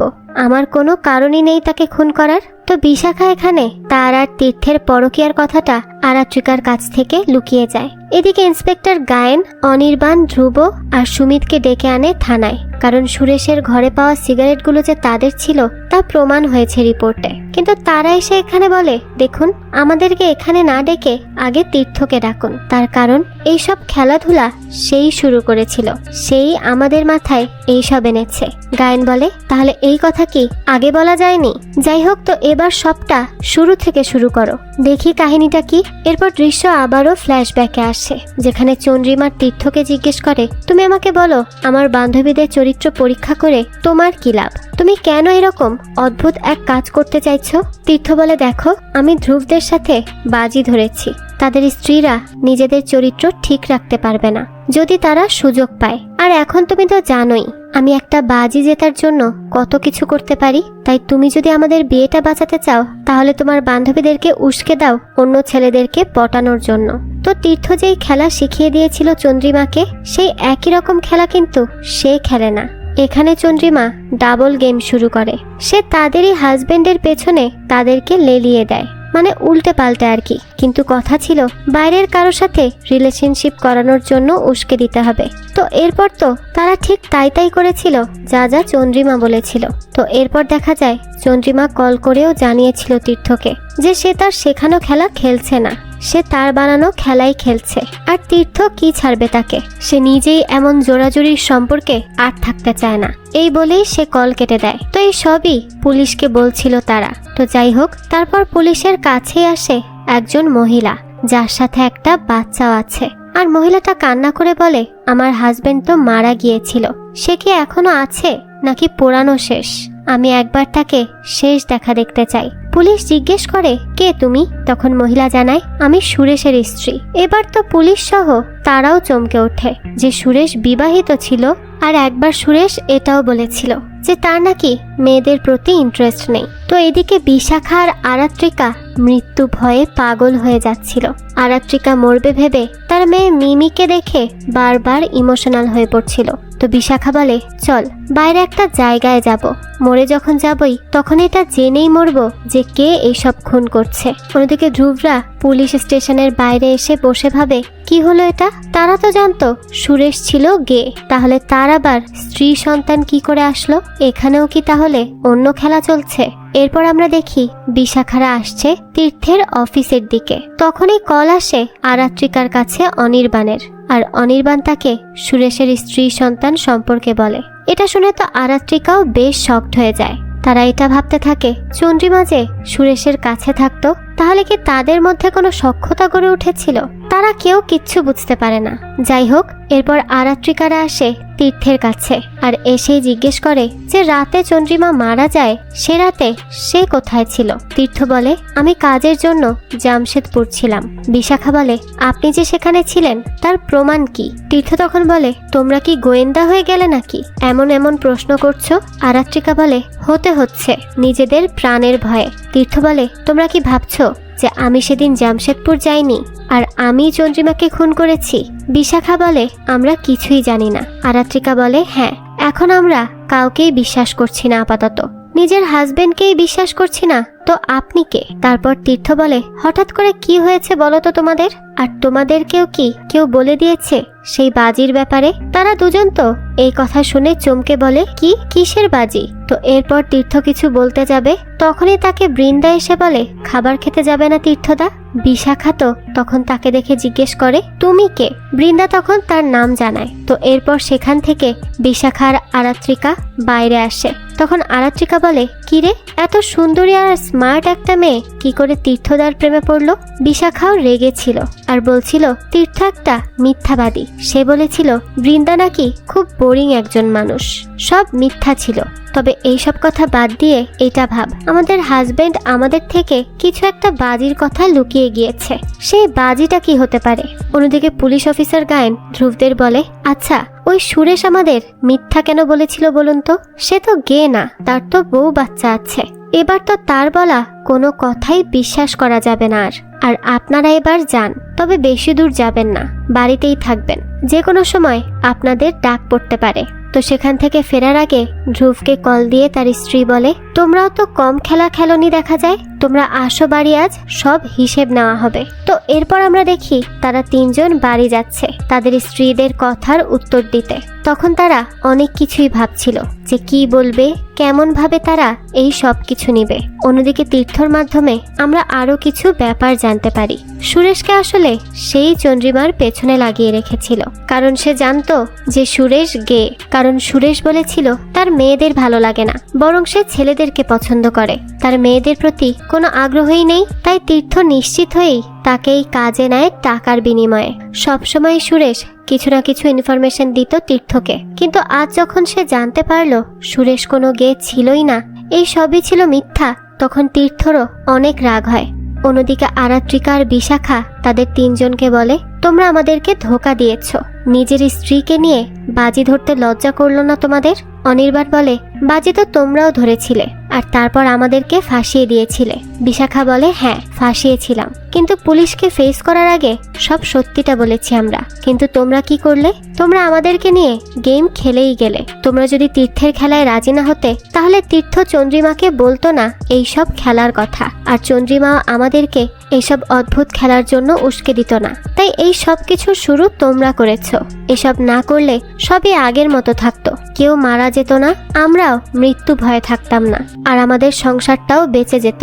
এখন তো আমাদের প্রত্যেকের সংসারেরই বেহাল দশা। তো তারপর এখানে অনির্বাণ আর ধ্রুব কিছুক্ষণ তর্ক বিতর্ক করে। পরে সুমিত এসে বলে, এইসব ঝগড়া করার সময় এটা না, আমাদেরকে আগে ঠান্ডা মাথায় এখানে সবগুলো প্যাচ খুলতে হবে, কারণ এই সব যদি আমরা না বের করি তাহলে আমাদেরই এই গোলকধাতা থেকে কেউ বাঁচাতে পারবে না। আমরা এর মধ্যেই ফেসে যাব আজীবনের জন্য। ধ্রুব বলে, বিশাখা, এটাই আসল সময়। আমার মনে হয় আমাদের সবার গোপন কথা বলে দেওয়া উচিত। বিশাখা বলে, হ্যাঁ তো বলো, আমাকে কেন বলছো? আমার কোনো গোপন কথা নেই। এরপর সেখানে তীর্থ আসে আর সাথে করে চন্দ্রিমা এবং দিতির ছবি আনে, কারণ আজ তারা সবাই এক্সপোজ হবে। তাদের মধ্যে যা যা সিক্রেট আছে আজ সব রিভিল করবে তীর্থ, আর তীর্থ নিজেও তার সিক্রেটগুলো আজ সবাইকে বলবে। তাই সে সাথে করে এই খেলায় অংশ নেওয়া বাকি দুজনের ছবিও এনেছে, যেহেতু তারা আজ এই পৃথিবীতে নেই। অন্যদিকে পুলিশ অফিসার আসে সুরেশের সেই রেস্টুরেন্টে, আর এখানে এসেই সুরেশের পরিচিত একজনের সাথে সে কথা বলে, যে কিনা সুরেশের স্ত্রী বাচ্চাকে তার মৃত্যুর ব্যাপারে জানিয়েছে। তো পুলিশকে এখানে এই ছেলেটা বলে দেয় যে তীর্থর সাথেও সুরেশের একদিন কথা কাটাকাটি হয়েছিল এখানে। তো এই কথা জানার পর পুলিশের সন্দেহ আবারও তীর্থর উপর আসে। অন্যদিকে বিশাখাদেরকে যখন তীর্থ বলে সুরেশ তারই ভাড়া করা লোক, তখন বিশাখা এসে বলে, সুরেশ তার মানে আপনার লোক? আমাদের কেন বললেন না? তখন আরাত্রিকা খোঁচা দিয়ে বলে, হ্যাঁ হ্যাঁ, আপনি বিশাখাকে কেন বললেন না দাদা? আপনার তো উচিত ছিল অন্তত বিশাখাকে বলা। ধ্রুব বলে, কেন? বিশাখাকে জানানো উচিত ছিল কেন? বিশাখা বলে, আরে চুপ করো, আগে তীর্থদার কথাটা তো শুনবে। ওনার কথা বলার মানে হচ্ছে তিনি আসলে সুরেশকে ভাড়া করেছিলেন চন্দ্রিমাকে ফলো করার জন্য। তো এরপর এখানে তীর্থ বলে, তোমরা তো সব ভুলেই গিয়েছো, কে কার স্ত্রী আর কে কার স্বামী। আরাত্রিকা বলে, আপনার মুখে অন্তত এই কথাটা মানায় না দাদা। আপনি তো অফিসে বৃন্দা আর বাইরে বি, এতটুক বলেই সে থেমে যায়। তো এই অর্ধেক কথা শুনেই তারা প্রশ্ন করে, মানে কি, কার কথা বলতে চাইছো? বি মানে তো বিশাখাই হয়, তাই না? তারপর বিশাখা বলে, আরে না না, আরাত্রিকার কি মাথার ঠিক আছে নাকি? কি বলতে কি বলছে? তীর্থ বলে, আর লুকিয়ে কি হবে বিশাখা, আজ আমাদের সবাইকে সত্যিটা বলতেই হবে। হ্যাঁ, বি মানেই বিশাখা, বি মানেই কুইন বি। তো এই কথা শোনার সাথে সাথে এত বড় আর একটা ধোঁকা ঠিক নিতে পারে না ধ্রুব, তাই বিশাখাকে একটা থাপ্পড়ি বসিয়ে দেয়। অন্যদিকে পুলিশ অফিসার গায়েন ভাবছে সুরেশ যখন মারা যায় সেদিন কি সত্যি সত্যি জামশেদপুর ছিল ধ্রুব? কনস্টেবল বলে, আমরা খুঁজে দেখেছি, সেখানের হোটেলে তো তার নাম দেখিয়েছে, কিন্তু সিসি ক্যামেরা না থাকায় নিশ্চিত হয়ে বলা যাবে না যে সে সেদিন হোটেলেই ছিল কিনা। অন্যদিকে বিশাখা কান্না করে করে আরাত্রিকাকে বলে, এই শেষ সময়েও তোর সব চাই, তাই না রে আরাত্রিকা? এমনিতেই তো তোর সামনে ঝুঁকে আছে ধ্রুব, তার উপর আমাকে এইভাবে অপমানিত করে তুই তাকে একেবারে নিতে চাইছিস, তাই তো? আরাত্রিকা বলে, না রে, এরকম কিছুই না, আসলে পুরাতন অভ্যাস তো সমালোচনা করার, তাই হয়ে গেছে, মুখ থেকে বেরিয়ে গেছে। আমি আসলে তোকে সন্দেহ করেছিলাম, কিন্তু এখন তো বুঝতে পেরেছি কেন তুই তীর্থদার গার্লফ্রেন্ডকে দোষারোপ করতে চাইছিলি না। যদি কেঁচো খুঁড়তে গিয়ে কেউটে বেরিয়ে আসে, তাই তো? বিশাখা বলে, এটা কি সময় হলো এইসব প্রশ্ন করার? তখন আরাত্রিকা উঠে এসে বলে, শুধু বিশাখা কেন এক্সপোজ হবে, আমাদের সবার এক্সপোজ হওয়া উচিত। যাওয়ার আগে আমাদের সবার পরিষ্কার হয়েই যাওয়া উচিত, আর কোনো সত্য লুকানো উচিত না। ধ্রুব বলে, এই তীর্থ, প্লিজ তুমি যাও, আমি তোমাকে আর সহ্য করতে পারছি না, তুমি যাও এখান থেকে, না হলে কিন্তু আমার হাত উঠে যাবে তোমার উপর। তীর্থ বলে, আমি চলে গেলে কিন্তু অনেক রহস্যেরই কোনো দিক খুঁজে পাবে না, আমি তো এসেছি আজ সব কিছু বলতে। অন্যদিকে তীর্থ আর একটা ফ্ল্যাশব্যাকে যায়, যেখানে দেখা যায় সে চন্দ্রিমাকে রিকোয়েস্ট করছে যা হয়েছে হয়েছে তা ভুলে যেতে, কিন্তু চন্দ্রিমা বলে, না, আমি আর এই বাচ্চা কাচ্চা চাই না। তো এরপর চন্দ্রিমা আরো উল্টো পাল্টা কথাবার্তা বলে, মানে সে এখানে উল্টো গেম খেলছে, যা সম্পর্কে ধ্রুবকে সুরেশ বলেছে, অর্থাৎ মৃত্যুর খেলা, কিন্তু সেই সম্পর্কে সুরেশ ডিটেলস বলে যেতে পারেনি। তারপর দৃশ্য আসে বর্তমানে, আর আরাত্রিকা বলে, চন্দ্রিমা আমাদের বন্ধু নাকি শত্রু ছিল রে? বুঝতে পারছি বিশাখা, তুই না হয় তার ঘর ভেঙেছিলি, কিন্তু আমি কি করেছিলাম তার? আমি কি দোষ করলাম? আমি আর দিতি তো তার কোনো ক্ষতিই করিনি। তারপর আরাত্রিকা আর বিশাখা বলে, তার মানে আমাদের সাথে দেখা করার আগে থেকেই তোমরা সবটা জানতে? তখন অনির্বাণরা বলে, হ্যাঁ, আমরা সবই জানতাম, আর তোমরা দেখা করে করে কি কি বলতে সেই সব নিয়েই আমরা একে অপরের সাথে কথা বলতাম, সবাইকে সব জানিয়ে দিতাম। এরপর আমরা ফ্ল্যাশব্যাক দেখতে পাই, যেখানে তীর্থরা বসে কথা বলে একে অপরের সাথে। তো তারা এখানে খুব অবাক হয় এটা জেনে যে তাদের স্ত্রীরা তাদেরই সম্পর্কে উল্টোপাল্টা কথা বলছে। আর এখানে সুমিত বলে, ছি, ভাবতেই আমার লজ্জা হচ্ছে যে আমাদের স্ত্রীরা আমাদের সম্পর্কে এইসব বলছে যাতে করে অন্য পুরুষের কাছ থেকে সহানুভূতি পেতে পারে। তারা তো এখন তাদের স্ত্রীকে বিশ্বাসই করতে পারছিল না। তো এরপরে দৃশ্য আসে বর্তমানে, যেখানে অনির্বাণ বলে, আমরা সবই জানতাম যে আমাদের স্ত্রীরা আমাদের সম্পর্কে কি জঘন্য জঘন্য কথা বলতো। ঠিক যেমন তীর্থ তার স্ত্রীকে দাবার গুটি বানিয়েই খেলা করেছে আর অপমান করেছে, কারণ যে করেই হোক তার তো শুধু খেলায় জিততে হবে। এর জন্য যাকে খুশি তাকে অপমান করতেও তার বাধেনি। আর তাদের স্ত্রীরাও একই কাজ করেছে, তাদের স্বামীদেরকে অন্যদের কাছে ছোট করেছে। আরাত্রিকা বলে, তার মানে তোমরা সবটা জানতে, কিন্তু তা আমাদের কিছুই বুঝতে দিলে না। অনির্বাণ বলে, হ্যাঁ, আমরা সব জানতাম, কিন্তু আমরা ইচ্ছে করেই কিচ্ছু বুঝতে দেইনি তোমাদের, কারণ খেলা একা তোমরা খেলতে পারো এমন না, আমরাও খেলতে পারি। তো এইভাবেই অনির্বাণরা তাদের স্ত্রীদেরকে ফাঁদে ফেলেছিল। তো যাই হোক, এরপর সেখান থেকে চলে যায় আরাত্রিকা, কারণ সে আর এসব শুনতে পারছিল না, যার কারণে তীর্থ তার রহস্যগুলোকেও আর সবার সামনে আনার সময় পেল না। অন্যদিকে আরাত্রিকা যাওয়ার সময় অনির্বাণকে গাড়িতে বলে, আমরা যে তোমাদের নামে আজে বাজে কথা বলতাম এই সবই তো তোমার জানা, তাহলে এইসব জানার পরও দিতির প্রতি তোমার এত টান কেন? অনির্বাণ বলে, কারণ দিতি আলাদা। আর ধ্রুবেরই বা কেন এত টান তোমার প্রতি? আরাত্রিকা বলে, কারণ আমি আলাদা তাই। তো এখানে তাদের এই নিয়ে ছোটখাটো একটা তর্ক হয়। অন্যদিকে পুলিশ স্টেশনে ইন্সপেক্টর গায়নের সাথে দেখা করতে আসে বৃন্দা। সে জানায়, আমি হয়তো আপনার জন্য কিছু করতে পারবো। এখন বৃন্দা কি করতে পারবে তা তো আমরা একটু পরেই বুঝতে পারবো। যাই হোক, এদিকে আবারও ধ্রুব বসে বসে বলে, ওই বিশাখারও মরে যাওয়াই উচিত। ওর মতো ধোঁকাবাজ মহিলার বেঁচে থাকার কোনো অধিকার নেই। তো এইসব ভেবে তার খুব রাগ হচ্ছিল। যাই হোক, এসব ভাবতে ভাবতেই সে একসময় ঘুমিয়ে পড়ে। এদিকে রাতের বেলা বিশাখাকে কল করে তীর্থ আর বলে, আচ্ছা, তুমি কি বুঝতে পারছো যে কেন চন্দ্রিমা সুরেশকে বলে গিয়েছিল যদি সে না থাকে তাহলে সুরেশ যেন তার কথা তোমাদেরকে ভুলতে না দেয়? বিশাখা বলে, আমি কি করে বলবো সে কেন এই কথা বলে গিয়েছিল? তীর্থ বলে, একবার ভেবে দেখো, এই একটা প্রশ্নের উত্তরই তোমার আর আরাত্রিকার জীবনের ঝুঁকি কমাতে পারে। তোমরা বুঝতে পারবে যে কে তোমাদের আসল শত্রু। তো এদিকে বৃন্দা পুলিশকে জানায়, আমাকে সুরেশ বলেছিল চন্দ্রিমাকে সেই ফ্ল্যাটে ডেকেছিল সুরেশ, সেটাও তীর্থর কথায়। আর যেই ফ্ল্যাটে চন্দ্রিমা মারা যায় সেটা ছিল আমার মামার। তাই তীর্থ হয়তো ভেবেছিল আমাকে খুব সহজেই ফাঁসিয়ে দেওয়া যাবে এটা করলে, কারণ ওটা আমার মামার বাসা। কিন্তু বিশ্বাস করুন, আমি কিছুই জানি না। আমি নিজেও চাই খুনি ধরা পড়ুক, কারণ চন্দ্রিমাদি আমার ফ্রেন্ডের মতো ছিল। অন্যদিকে আরাত্রিকা আর বিশাখা যখন কলে কথা বলছিল চন্দ্রিমার বলা কথাটা নিয়ে, তখনই সেখানে হঠাৎ করে অনির্বাণ এসে পড়ে যায়। অনির্বাণও ঠিক একইভাবে নাক মুখ দিয়ে রক্ত বের হয়ে মারা যায়। আরাত্রিকা তো এটা দেখেই চিৎকার করে ওঠে। সে মেনে নিতে পারে না যে অনির্বাণ এভাবে তার চোখের সামনে মারা গেল। পরের দিন পুলিশ আসে আর আরাত্রিকা তখন বিশাখাকে বলে, এই, আমার তো যাওয়ার কথা ছিল, তাহলে অনির্বাণ কেন গেল? আমার মৃত্যুর আগে অনির্বাণ কেন মরে গেল? বিশাখা, আজ থেকে তুই ধ্রুবকে দেখে রাখ, আমি আর তার দিকে নজর দিব না, ও শুধুমাত্র তোর। বিশাখা। এরপর পুলিশ এসে তীর্থকে বলে পুলিশ স্টেশনে আসতে, তার সাথে একটু কাজ আছে। বিশাখা বলে, কেন? তুমিই তাহলে সেই কালপেট, তাই না? তীর্থ বলে, আমি কিছু করিনি বিশাখা। বিশাখা বলে, এটা আমি সেদিন বিশ্বাস করব যেদিন তুমি সত্যিই মারা যাবে।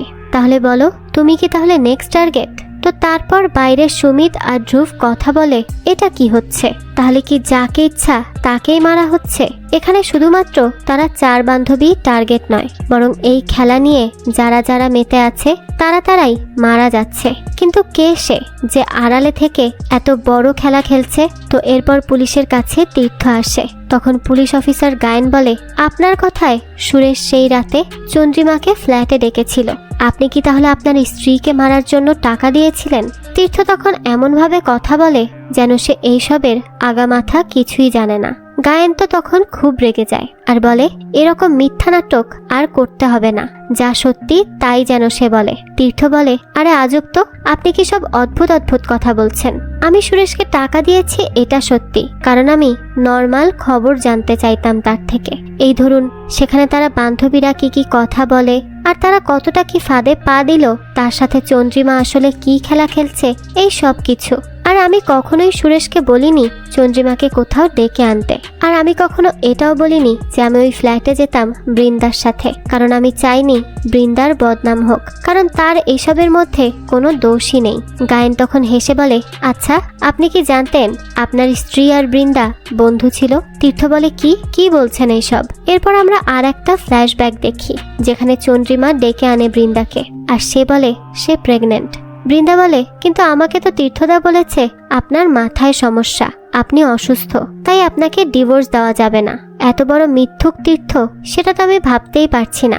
চন্দ্রিমা বলে, হ্যাঁ সে মিথ্যাবাদী, আর সে তোমার সরলতার সুযোগ নিয়ে তোমাকে ব্যবহার করে এরপর কষ্ট দিয়েছে, তাই তার তো শাস্তি পাওয়াই উচিত। এরপর দৃশ্য আসে বর্তমানে, যেখানে গায়েনকে কল করে অনির্বাণের বৌদি। তার বৌদি পুলিশকে বলে, আমি আসলে কিছু বলতে চাই আপনাকে অনির্বাণের মৃত্যুটা নিয়ে। পুলিশ বলে, আচ্ছা আপনি চলে আসুন নাকি আমি আসব? তখন ওই বৌদি বলে, না না আপনি থাকুন, আমিই আসব। তখনই সেখানে আসে আরাত্রিকা আর বলে, কার সাথে কথা বলছিলে? ধ্রুবের নাম বললে শুনলাম। তার বৌদি রেগে বলে, ছি আরাত্রিকা, মাত্র অনির্বাণটা মারা গেল, একটু তো লজ্জা রাখো। আমার তো মনে হচ্ছে তুই আর ধ্রুব মিলেই অনির্বাণকে খুনটা করেছিলি।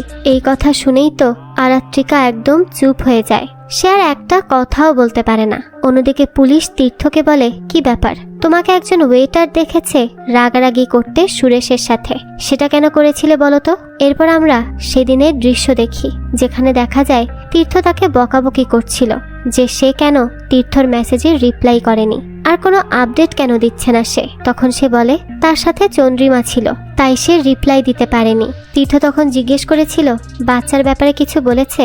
ডাক্তার দেখায়? সুরেশ বলে, হ্যাঁ অনেক কিছুই বলে তাকে নিয়ে, গতরাতেও বলছিল অনেক কিছু। তারপর দেখা যায় গতরাতে চন্দ্রিমা বলছিল এই বাচ্চা আমার একার, আর কারো নয়। সুরেশ বলে, যদি আপনার হাজবেন্ড ভালো বাবা হতে চায় তখন? চন্দ্রিমা বলে, তার থেকে ভালো তুমিই বাবা হয়ে যাও। এই নিয়ে চন্দ্রিমা খুব হাসাহাসি করে। দৃশ্য আসে বর্তমানে, আর তীর্থ পুলিশকে বলে, আমার ইচ্ছা করছিল গলা টিপে দেই চন্দ্রিমার। গায়েন বলে, তার মানে এই খুনের চিন্তা আপনার আগে থেকেই ছিল? তীর্থ বলে, না না আপনিই দেখুন না, চন্দ্রিমা একদম পাগল প্রায় হয়ে গিয়েছিল, না হলে কেউ কারো হাজবেন্ডের এক্সকে ডেকে বন্ধুত্ব করে নাকি? গায়েন বলে, হ্যাঁ তাও ঠিক বলেছেন, তবে উনি কিন্তু শুধু বন্ধুত্ব করেই থেমেছিলেন না, আরো অনেক কিছু করেছেন। তো এরপর আমরা আবারও একটা ফ্ল্যাশব্যাক দেখি, যেখানে বৃন্দা বলছিল, আমি কি করব বলুন তো চন্দ্রিমাদি, আমি তো তীর্থদাকে বেশি কিছু বলতেও পারবো না, কারণ আমার এই জবটাই সব।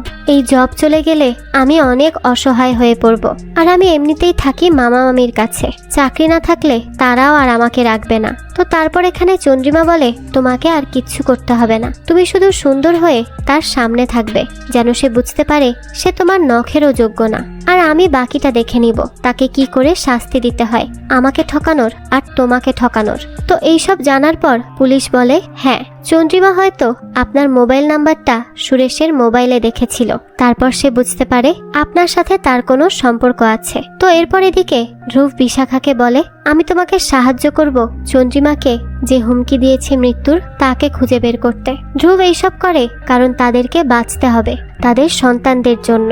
এদিকে চন্দ্রিমা সুরেশের উপর নজর রাখতে বলেছিল বৃন্দাকে, আর সুরেশকে টাকা পয়সা দিয়ে তার থেকে সব রকমের খবর আনতেও বলে দেয় সে। তো ব্যাপারটা এমন হয়ে গেল যে একজনের মাধ্যমেই 10-20টা চক্রান্ত চলছে।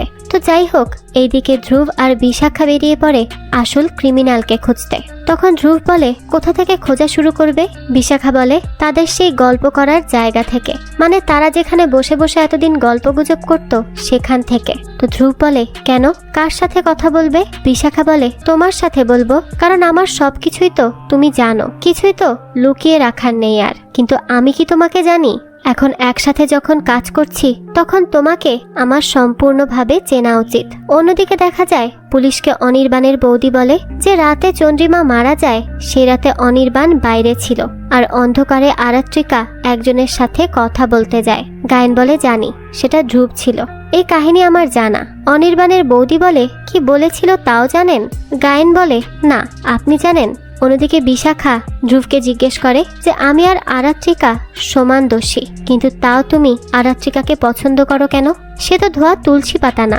ধ্রুবের পর এখানে সব বলে যে আরাত্রিকা একদমই আলাদা, কারণ সেই রাতে ধ্রুবকে সে সব সত্যি সত্যি বলে দিয়েছিল যে সে এই সব কিছু অভিনয় করছে আর সে খুব ভুল করেছে। কিন্তু এত মিথ্যার মধ্যেও আরাত্রিকা যে তাকে ভালোবেসে ফেলেছে সেটাও বলে দেয়। ধ্রুব যে আরাত্রিকাকে ভালোবাসতো সেটাও সে জানায়। তো এইসব শোনার পর খুবই রেগে যায় বিশাখা আর বলে, ও খুব সুন্দর কাহিনী তো, সে আগে আগে সব বলেছে বলে সে ভালো হয়ে গেল। ধ্রুব বলে, শুধু এই কারণে না।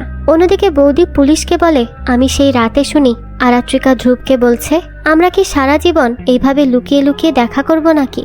আমরা কি কখনো এক হতে পারবো না? ধ্রুব বলে, পারবো। আরাত্রিকা তখন জিজ্ঞেস করে, কিভাবে? ধ্রুব তখন জানায়, আমরা যদি মুক্ত হয়ে যাই তাহলে। আরাত্রিকা তখন জিজ্ঞেস করে, কিভাবে মুক্ত হব এইসব থেকে? তো বৌদি সেই রাতে তাদের এইসব কথাবার্তাই শুনেছিল, যার উপর ভিত্তি করে সে মনে করছে অনির্বাণকে খুনটা হয়তো ধ্রুব আর আরাত্রিকা মিলেই করেছে। তারপর গায়েন আসে আরাত্রিকাকে জিজ্ঞেস করতে যে তারা সেই রাতে কি করে মুক্ত হবে বলে ভেবেছে, তাদের প্ল্যানটা কি ছিল। আরাত্রিকা বলে, আরে অদ্ভুত এক কথা বলছেন তো, আমি সেই রাতে না হয় আবেগে কিছু কথা বলেছি, তাই বলে কি আমি অনির্বাণকে খুন করে মুক্ত হব নাকি? আর আমার সংসার ভাঙার হলে আমি এত কিছু করতাম না সেটাকে বাঁচিয়ে রাখার জন্য। আর একটা কথা, যখন হাজবেন্ড ওয়াইফ আলাদা হতে চায় তখন মুক্তির পথ হিসেবে ডিভোর্সকে বেছে নেয়, খুনকে না। আর আমি খুন কেন করতে যাব যখন আমি চাইলেই ডিভোর্স দিতে পারবো? এইসব শুনে গায়েন বলে, হ্যাঁ বুঝলাম, আর কিছু কি আছে যা বলার বাকি?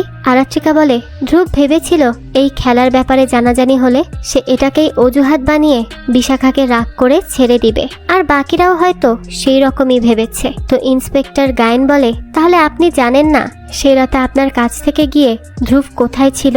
আর সুমিত, আপনিও হয়তো সেই রাতে বিশাখার সাথে ছিলেন না। এটাও একটা নাটক, তাই তো? অন্যদিকে দেখা যায় সুরেশকে তারই রেস্টুরেন্টের একটা ওয়েটার ভালোবাসতো। সে আজ বিশাখা আর ধ্রুবকে তার ব্যাপারে কিছু বলে যে সুরেশ একমাত্র টাকাকেই ভালোবাসতো, তাই সে টাকার বিনিময়ে একে অন্যের কথা লাগায় আর ইনফর্মার হয়। সে টাকা নিয়ে একসাথে অনেকের জন্যই কাজ করত। তো অন্যদিকে পুলিশ অফিসার সুমিতকে ধরে আনে তাকে কিছু জিজ্ঞেস করতে সেই রাতের ব্যাপারে, কারণ পুলিশ তো এখন জানে তারা একে অন্যের স্ত্রীর সাথে ছিলই না সেই রাতে। তো সুমিত কিছু বলবে, কিন্তু সে খুবই ভয় পায় যে সে কতটুক কি বলবে না বলবে। অন্যদিকে ধ্রুবকে বিশাখা বলে, তুমি কি সব সত্যিটা আমাদের বলেছ নাকি তোমরা আরো কিছু লুকিয়ে রেখেছ? ধ্রুব বলে, আসলে আমরা সেই রাতে যখন মিট করতে যাই তখন দেখি চন্দ্রিমা বেরিয়ে যায় একটা গাড়িতে করে। আমরা ফলো করি তাকে, আর যে বিল্ডিং থেকে পড়ে সে মারা যায় সেখান পর্যন্ত গিয়ে আবারও ফিরে আসি, কিন্তু ভেতরে কি হয় সেটা আমরা জানি না। তো বিশাখা বলে, আমি বিশ্বাস করতে পারছি না, আর হতে পারে তোমরাই খুন করেছ আর আমার থেকে এখন দূরেই থাকো। ধ্রুব বলে, আরে আমরা সত্যিই কিছু করিনি, আমরা তো শুধু একসাথে সেখানে গিয়েছি আর ফিরে এসেছি। তাও এবার পুলিশই দেখুক, যদি আমরা দোষী হয়ে থাকি সেটা প্রমাণ হয়ে যাবে। তো এইদিকে একই কথা সুমিতও পুলিশের কাছে বলে। অন্যদিকে আরাত্রিকাকে বিশাখা বলে, পুলিশকে তারা বলেছে তারা সেই রাতে চন্দ্রিমাকে ফলো করে সেই বাড়ি পর্যন্ত গিয়েছে। এবার আমরা কি বলবো? তখন বিশাখা বলে, যা বলবো সব মিথ্যা বলবো, মিথ্যা ছাড়া সত্য বলবো না। এখন দোষীকে সেটা বলা তো খুব কঠিন। দেখতে দেখতে কেমন যেন সবাইকেই অপরাধী মনে হচ্ছে, তাই না? এখন দেখা যাক শেষ পর্যন্ত এই সমস্ত প্রশ্নের উত্তর পাওয়া যায় কিনা। যাই হোক, তারপর ধ্রুব আসলে সেও পুলিশকে একই কথা বলে, আর এটাও বলে সেখানে সিসি ক্যামেরা থাকলে দেখে নিন যে আমরা সত্যি বলছি কিনা। ইন্সপেক্টর গায়েন বলে, সমস্যা তো এটাই, সেই দিনই সিসি ক্যামেরা খোলা হয় নতুন সিসি ক্যামেরা লাগানোর জন্য। ধ্রুব বলে, তাহলে সেই এলাকার সিসি ক্যামেরা যে খারাপ এটা সবচেয়ে ভালো কার জানার কথা? আচ্ছা, এখানে একটা কথা বলে রাখি, ধ্রুব আর ধ্রুব কিন্তু একই মানুষ। উচ্চারণের সুবিধার্থে আমি কিন্তু ধ্রুবকে ধ্রুব বলেই ডাকছি। যাই হোক, তো অন্যদিকে আমরা আবারও একটা ফ্ল্যাশব্যাক দেখতে পাই, যেখানে চন্দ্রিমার কাছে আসে বৃন্দা আর এসেই তাকে সুরেশের ব্যাপারে বলে এবং তাকে এটাও জানায় যে তীর্থর আরো একটা মেয়ের সাথে সম্পর্ক আছে, আর আজ রাতে তোমাকে এখানে আটকে রাখার কথা বলেছে তীর্থ, হয়তো বাড়িতে কেউ আসবে। তো এরকম ইনফরমেশন পেয়ে চন্দ্রিমা সেই রাতে ইচ্ছে করেই বাড়ি ফেরে, এইটা দেখতে যে সেই মেয়ে আসলে কে। সে খুবই চুপিসারে ঘরের ভেতরে ঢোকে। তারপর সে গিয়ে যা দেখে সেটার জন্য সে একেবারেই প্রস্তুত ছিল না। সে এবার ভালো করেই জানতে পেরেছিল যে বিশাখার সাথেই তার হাজবেন্ডের সম্পর্ক আছে। তার নিজেরই ফ্রেন্ড তাকে এত বড় ধোঁকা দিয়েছে, এটা সে মেনে নিতে পারে না এবং এরপর থেকেই তার মরণ খেলার পার্ট শুরু হয়। এরপর বর্তমানে পুলিশ সবাইকে একসাথে ডাকে, আর ওইদিকে ধ্রুব গিয়ে আরাত্রিকা আর বিশাখাকে জিজ্ঞেস করে যদি আরো কোনো সত্যি বাকি থেকে থাকে তাহলে প্লিজ বলে দাও, কারণ পুলিশ তোমাদেরকে ধরবে। আর তার বড় কারণ হচ্ছে সুমিত তোমাদেরকে দেখেছে সেই রাতে চন্দ্রিমা যে বাড়ি থেকে মারা যায় সেখানে। আরাত্রিকা বলে আরে না না, এরকম হতেই পারে না, আমরা কিচ্ছু করিনি। বিশাখা বলে আর লুকিয়ে লাভ নেই, যা জানি সব বলতেই হবে রে, আমরা আর কখনোই এই সত্য থেকে পালাতে পারবো না। অন্যদিকে পুলিশ তীর্থর বাড়ি যায় আর তাকেও আলাদাভাবে সবকিছু জিজ্ঞেস করে। তারপর এখানেই এক অন্য রকম সত্যি সামনে চলে আসে। সেই রাতে হঠাৎ করেই আরাত্রিকা বিশাখা আর দিদির মোবাইলে মেসেজ করে চন্দ্রিমা তার সাথে দেখা করার জন্য এবং সেই ফ্ল্যাটেই আসতে বলে যেখানে সে মারা গিয়েছিল। তো তারা তো ভেবেছে হয়তো বেশি দরকার বা বিপদ আপদ, তাই তারা রাতেই বেরিয়ে পড়ে। কিন্তু শুধুমাত্র দিতি তাদের সাথে আসে না, আরাত্রিকার বিশাখা আগে রওনা দেয়। অন্যদিকে সুরেশও তীর্থকে কল দেয় আর তাকে এটা জানায় যে কেউ একজন আছে যে তাকে টাকা দিয়েছে আর বলেছে চন্দ্রিমাকে ওই ফ্ল্যাটে ডাকতে। তো এই ব্যাপারে জানার পর টেনশনে তীর্থ ওই বাড়িতে আসে। তখনই বিশাখা আর আরাত্রিকার সাথেও তার দেখা হয় আর তারা তখন উপরে আসে আর দেখতে পায় যে চন্দ্রিমা ওখানেই পড়ে আছে আর তার নাক কান দিয়ে রক্ত পড়ছে।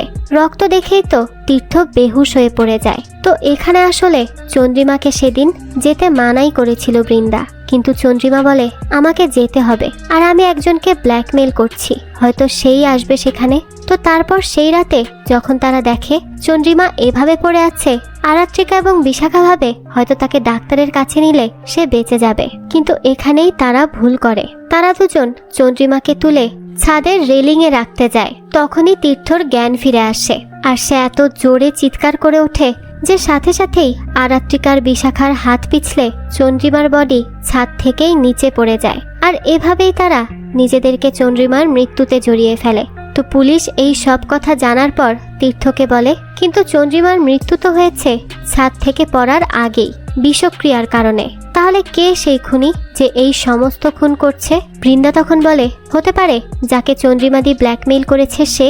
তো এই সব কথা বলার মাঝেই দেখা যায় বৃন্দারও নাক মুখ কান দিয়ে রক্ত পড়তে থাকে আর সেও ওখানেই মারা যায়। আর এই রহস্যকে রহস্য রেখেই গল্পটিও শেষ হয়। তবে এই গল্পের অবশ্যই পরবর্তী সিজন আসবে আর সেখানেই হয়তো এই সব মৃত্যুর রহস্যের জট খুলবে। সেখানেই জানা যাবে কে আসলে এতগুলো খুন করছে, তার উদ্দেশ্যই বা কি, আর চন্দ্রিমাই বা কাকে ব্ল্যাকমেইল করছিল। তো এই সব প্রশ্নের উত্তর জানতে হলে আমাদের পরবর্তী সিজনের জন্য অপেক্ষা করতে হবে। আর এর পরবর্তী সিজন যখনই আসবে আমি সেটা আপনাদের জন্য এক্সপ্লেইন করার চেষ্টা করব। যাই হোক, এই তো ছিল আজকের গল্প। তো এই চার বান্ধবীর জীবনের গল্প আপনাদের কাছে কেমন লেগেছে সেটা অবশ্যই আমাদের কমেন্ট করে জানাবেন। যদি এতটুকুও ভালো লেগে থাকে তাহলে একটি লাইক দিয়ে যাবেন। আর হ্যাঁ, আমাদের এই চ্যানেলে কিন্তু প্রতিনিয়তই নতুন নতুন ভিডিও আপলোড করা হয়। সেই সব ভিডিওর আপডেট পেতে আমাদের চ্যানেলটিকে সাবস্ক্রাইব করে বেল আইকনে অল দিয়ে রাখতে কিন্তু ভুলবেন না। আজকে তাহলে এই পর্যন্তই, আবারও হাজির হব নতুন কোনো ভিডিও নিয়ে। সেই পর্যন্ত সবাই ভালো থাকবেন আর আমাদের চ্যানেলের সাথেই থাকবেন। ধন্যবাদ।